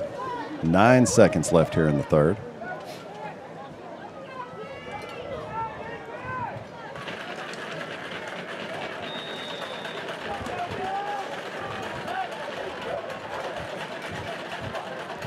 Handoff. No, they blow this one dead, Motion, don't they? 12 moved. On the offside, 12 moved.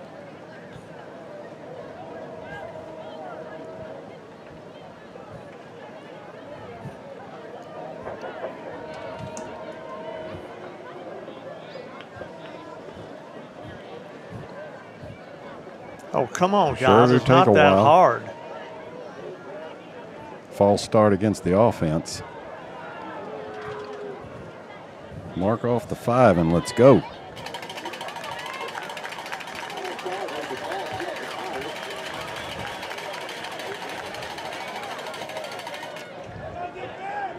It'll be 1st and 15 now.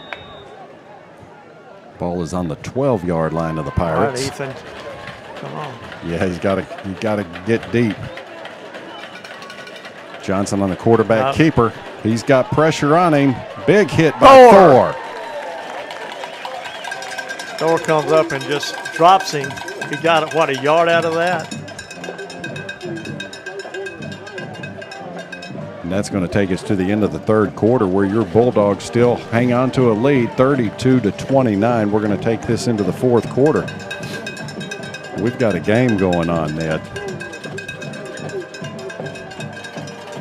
Bulldog defense hanging in there.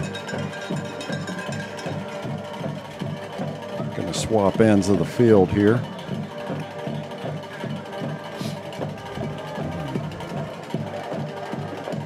Right now, Trey Moss is. I lost. I'm off. I got nothing. There we go.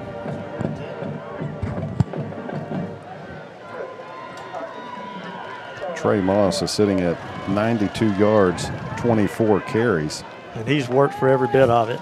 That just got really good. I don't know what he did, but that's. It's a miracle. It's got a it in the miracle. fourth. Did yours change? Mine's been fine all night. Oh, has it? Yeah. I'm back in stereo now. I could hear everything. It's a gremlin. It's something. Okay, so here we go. 2nd and 12 for the Pirates. Going to go deep once again. And that's just a little bit too far. That one intended for number 8, Kevin Johnson.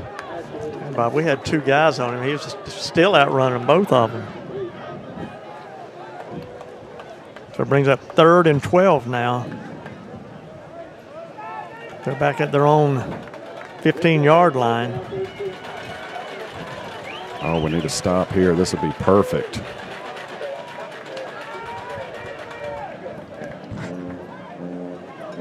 Lamarion Douglas playing that deep safety position. Has to keep everything in front of him. This is going to be Hall up the middle, and he goes did nowhere. not make it. That'll bring up 4th down. That was Bryson Mosley.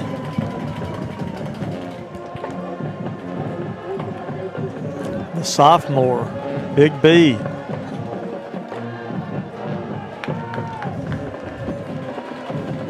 That is Douglas back deep for the Bulldogs. And is that a timeout? I believe so. Yep. Another timeout for Pittsburgh. They'll have 1 timeout left, I believe. 32-29. 11:22 left here in the 4th quarter, and the Bulldogs up by 3.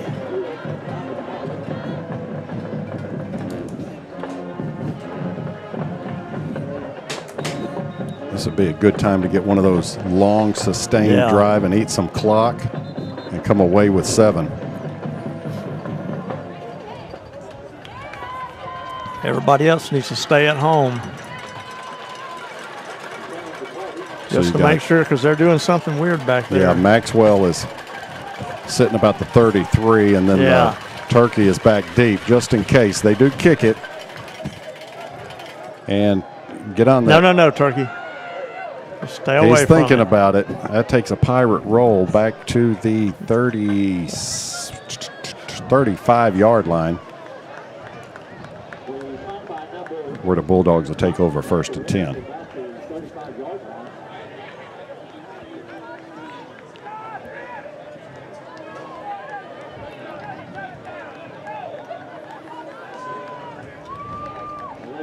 .11:09 remaining in the game.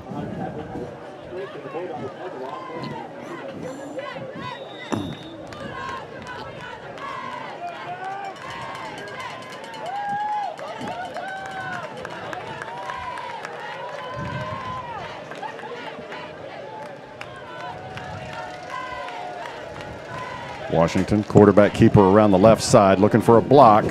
Oh. And shoestring tackle. Knocks him down for no gain. Good move by Kevin Johnson. Got a little bit of speed of his own coming in there.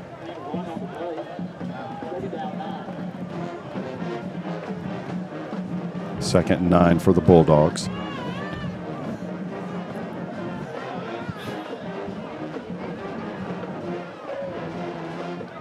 Handoff up the middle. Got a hole. He makes a move. Moss gets up to about the 48-yard line. Move those chains, boys. 11 yards on that carry. Lee Haggard, Riverside Bank of Jefferson. That puts Moss over 100 yards on the night, 103 on 25 carries.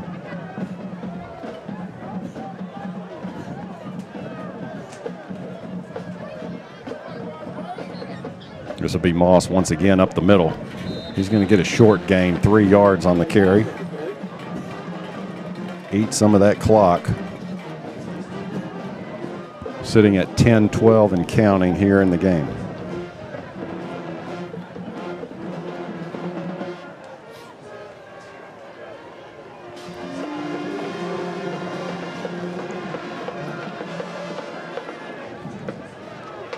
Man, wide open. I tell you what, I watched Baldwin against number 70. Oh, I'm telling you. He just turned that guy and pushed him out of the play.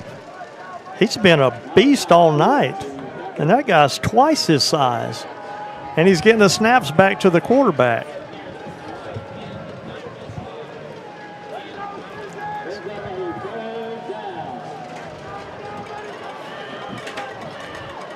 All right, 3rd and 5 for the Bulldogs.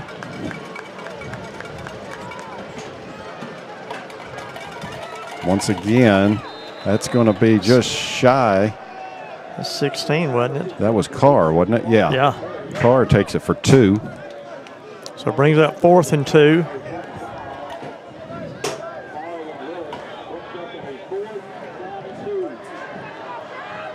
Keeping the offense out there. Carr's in the backfield with Washington. This will be Carr.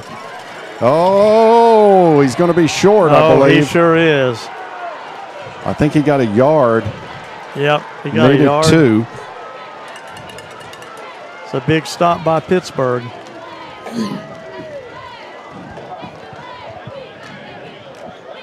So Pittsburgh will take over 1st and 10 from their own 43-yard line.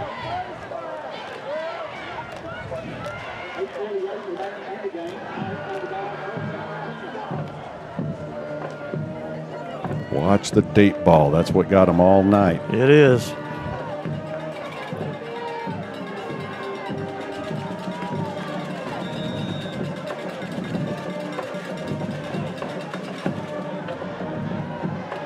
We're going to move Maxwell back a little bit. Quarterback keeper. Oh, yeah. That goes nowhere. That masked man was number 51 that time for the Bulldogs. Bryson Mosley. Sophomore tearing it up out there. 2nd and 10 for the Pirates. 8:25 and counting.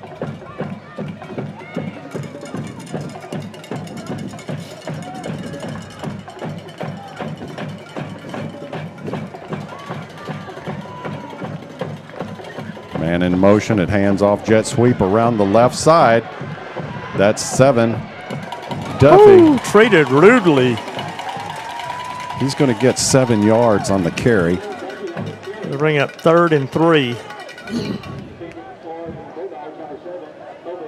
How about 3rd and 4?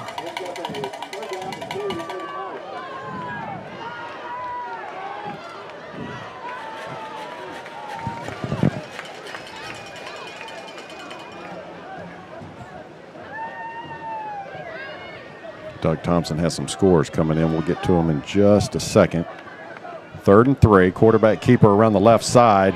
Oh, if they can get him, they've got him. Yeah, that ain't going to happen. Wrap him up for a loss of 2. It'll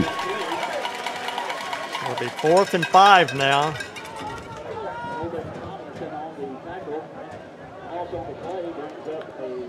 We got 7-11 and counting. You imagine they're going to go for this, and quarterback stays out there. 32-29 is the score. Bulldogs up by 3. All right, Bulldog fans, here we go. 4th and 5. Oh, he's fumbled the snap. Here comes the pressure. And they got him. Yeah! Got him. Ain't going to happen. Ain't going to happen. No flag. It's clean. That masked man was Aaron Ballard. Dude. Turnover on downs. Bulldogs take over 1st and 10. Dude perfect on that one. Some quick score updates. It is Bullard over Liberty Ilo in the 3rd, 31-26. ARP is all over Sabine, 47-0. White Oak 55-6 over Queen City. It is Gladewater 49-0 over Spring Hill. Wow. Tatum 10-7 over West Rusk. These are all in the 3rd quarter. Atlanta's over Mount Vernon 22-15.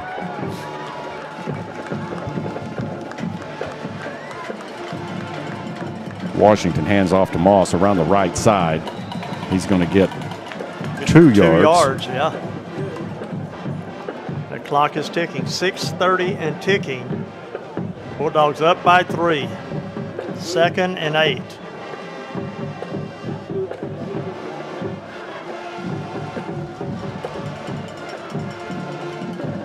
Oh, got a false start, I believe, on the Bulldogs.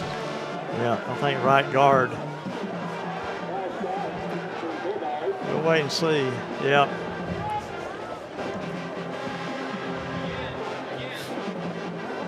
Some other scores real quick. It's Hooks over, Hooks is over Winsboro 29-28. Wow.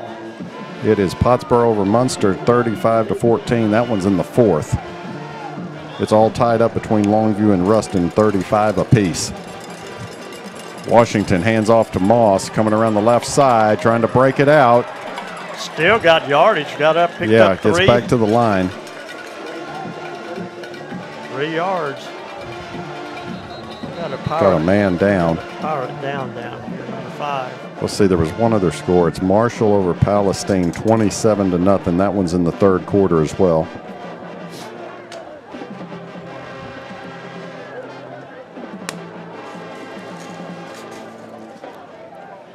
All these scores brought to you by Doug Thompson of Thompson Insurance Marketing, where Medicare is made easy. If you have questions about your Medicare insurance, call Doug, 903-231-8491. Can you do the Dougie? You can. This young man, he must be banged up pretty good down there. No, they're going to get him up. He's getting back up on his feet. Yeah, he's a warrior. That's number 5, Will Strube.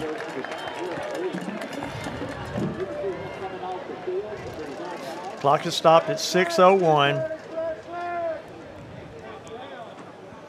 Bulldogs hanging on to a 3-point lead. 3rd and 10. Returning to play, 6:01 remaining in the game. It's 3rd down. 3rd and 10 for the Bulldogs.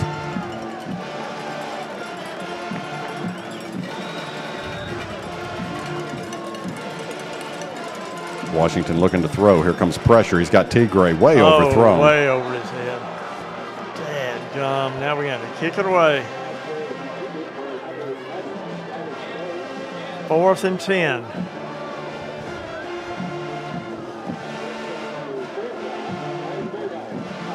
And that stops the clock at 5:53.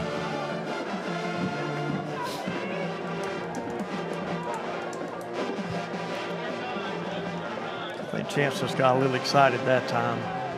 I did have a couple defenders coming up for Tigray over there, so I'm not sure he would have got what he needed. Maxwell to punt for the Bulldogs. He gets it off. Good kick. That's handled by number 7, Cam Dottie of the Pirates. Just shy of the 25. I like how he went down at the 24, but they spot him at the right on the 25. Yeah. It's called home cooking. And you all saw it, folks. Yeah. It's not us imagining these things. I've been telling you about home cooking for a long time. They hadn't started stirring the pot yet, but they've been working on it the whole game.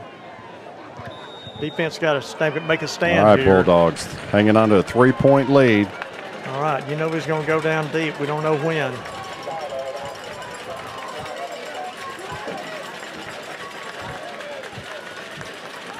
Johnson hands off up the middle, keeping it on the ground. Short gain. That is number 20, Kayvon Grant, gain of 3. Kavion Tatum on the tackle.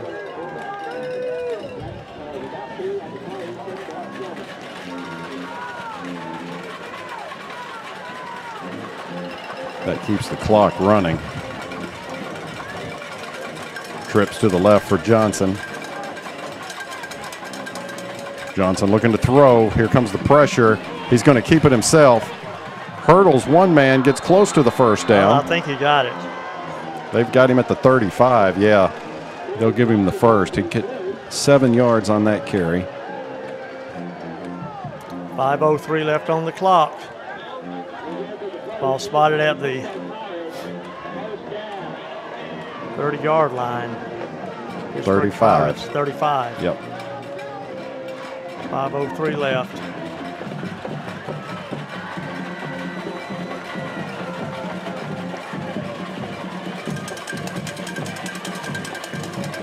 Johnson goes under center, I formation. It'll be the big man in the backfield. He is upended. Is that Thor?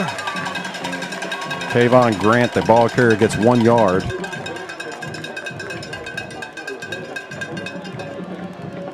That was the big boy.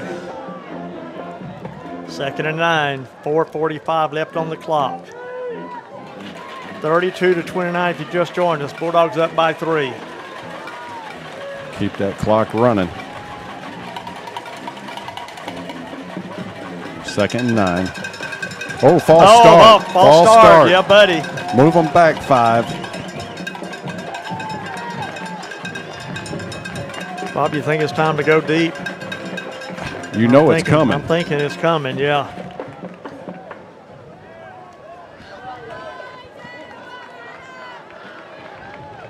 That penalty stops the clock at 4:28.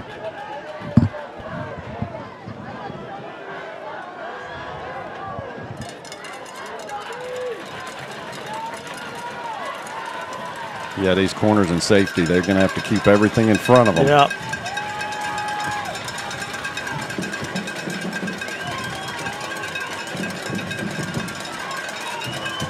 Watch number 4 up top. 7 Duffy, the sophomore. He got speed. Johnson looking to throw. Here comes the pressure. Oh, yeah. Oh, yeah. Thor. They've got him down. Yeah. Thor. Boom, boom, boom. That's a big loss. And the hammer comes down, and he's digging a grave. Loss of 13 on that play.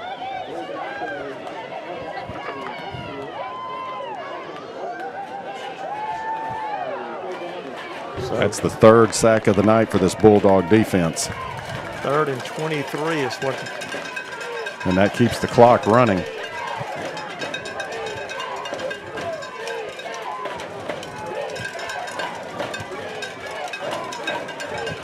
Got trips up top. You're going to have to play some defense here. Keep it in front of you.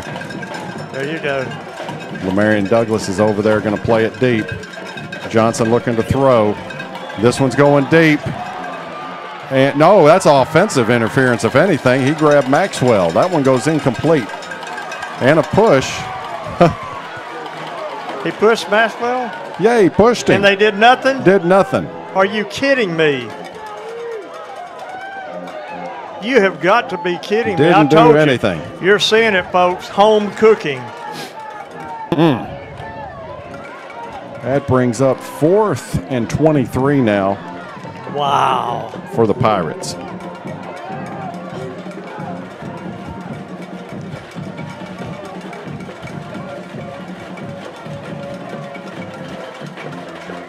Watch for something here. And they're going to kick it away. Just let it go, let it go. Takes a Pirate bounce. Yeah. Inside the 30, rolling down to the 25-yard line where the Dogs will have it 1st and 10 with 3:13 remaining in the game. Pittsburgh has 1 timeout left. Bulldogs have all 3.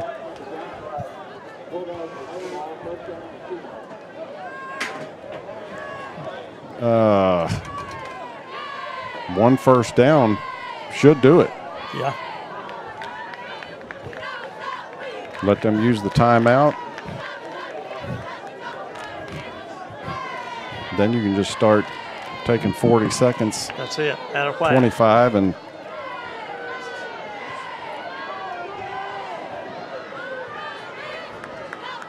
Tigre goes in motion. Washington quarterback keeper around the right side. Try to keep it in bounds. They're going to, they do sling him out. Stop it at 3:04. He's going to lose yardage on that play. Maybe he lost a yard only.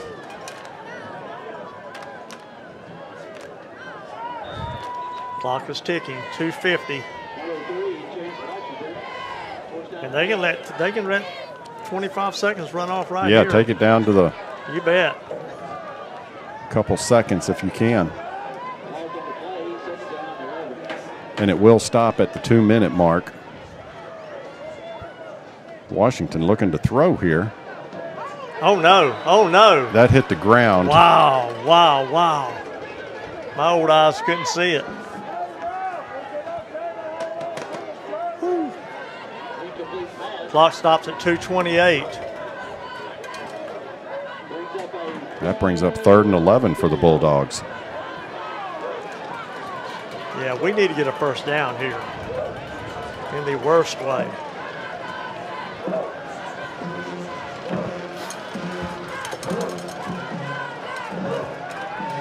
It's going to move some people around, overload the right side. Single coverage down here on the bottom. He looked there first. Here comes pressure going deep. He's got a man open. That's Turkey. Oh, my goodness. Hit him in the hands. Drops it. Oh, no. Wow. That was as pretty as it could be. Clock stops at 2:22, and we're going to have to kick this one away. It's going to come down to the defense now. They'll get a timeout at the 2-minute mark. And they've got one in their pocket. Back Bobby, deep for the Pirates is Seven Duffy. A first down there could have sealed it. Yeah. Got a flag here. Play clock ran out. That'll be mark 5 against the Bulldogs. Delay a game. You're going to give them good field position here. Ned, you got to be thinking Maxwell got to kick it away from number 4. Don't just kick it right to him. Yeah. He's in the middle of the field, though. It's going to be hard to do. If you do, you got to put some air under it and give your men time to get down there. He gets a high kick out of it. Here comes the defender, and he ran right by him. Seven Duffy. He's going to take it to the 30-yard line of the Bulldogs, 31-yard line, 1st and 10 Pirates. Now they'll go deep. Oh, defense has to step up right here. 3-point lead. 2:12 left on the clock. 32-29.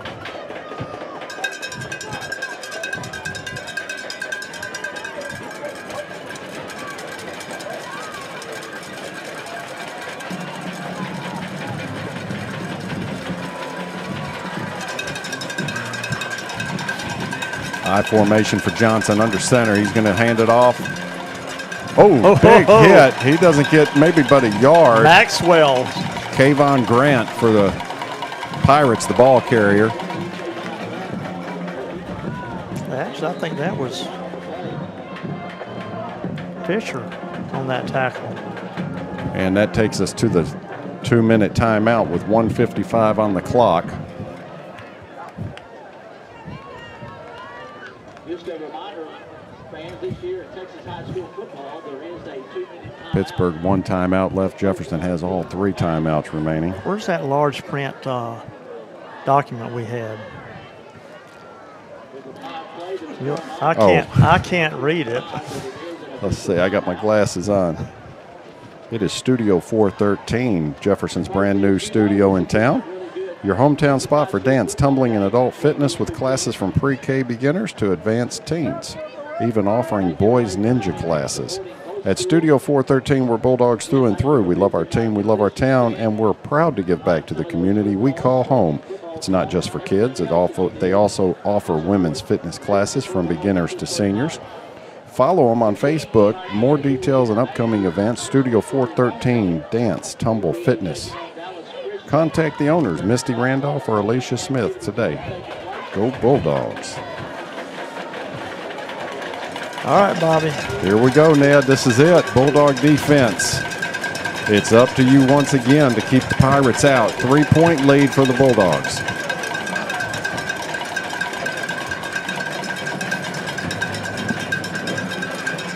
Johnson looking to throw. He's got 7. Duffy making a move, but he is brought down. There you go. There you go. What'd they get? Maybe 2 yards out of it? He lost a yard.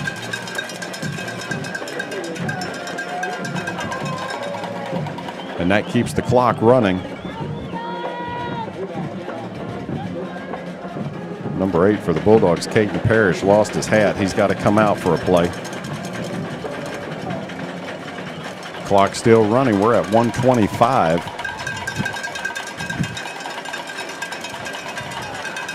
Brings up 3rd and 11. You need to bring a man over. Come on, there you go. 3rd and 11. Quarterback keeper from Johnson up the middle. Bounces off a man, but he's going to be brought down short. Gain of 4 on the carry. Buck 3 left on the clock, and it's ticking. This is 4th and 7 now for the Pirates.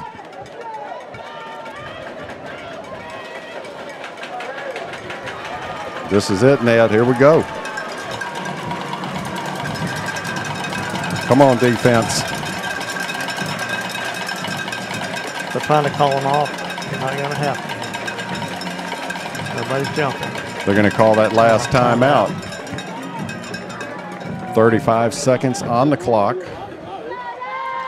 4th and 6, 4th and 7. It's a long 6. The old tickers are flopping. Oh. This one coming down to the wire. Bulldogs hanging on to a 3-point lead. It's been back and forth all night. All night. It's been a fist fight.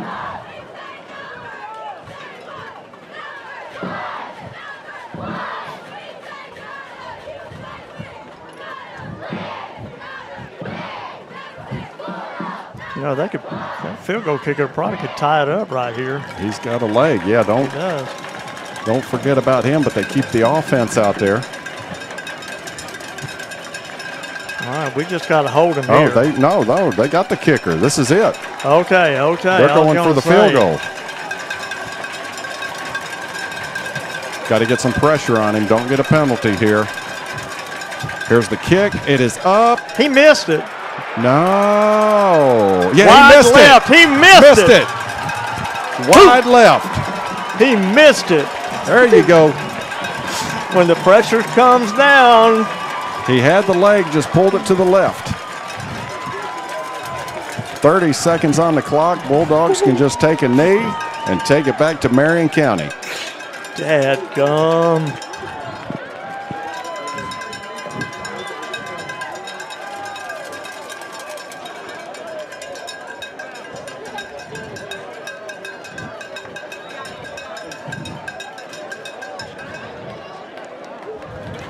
Oh, Bobby. You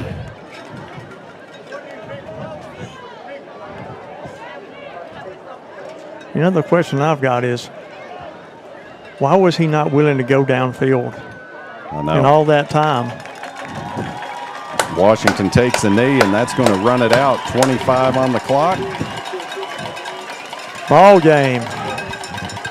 Wow, wow, wow.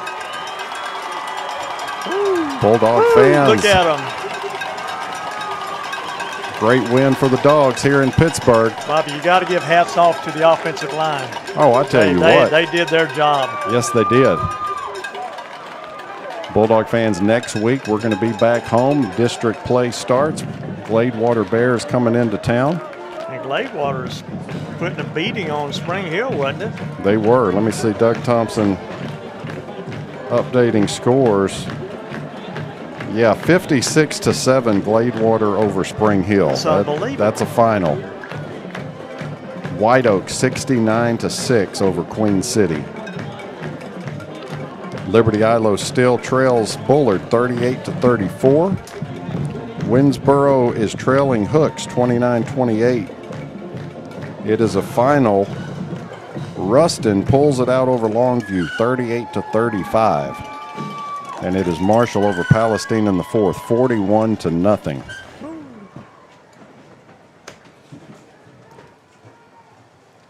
Wow. Ned, overall, this has been a back and forth game.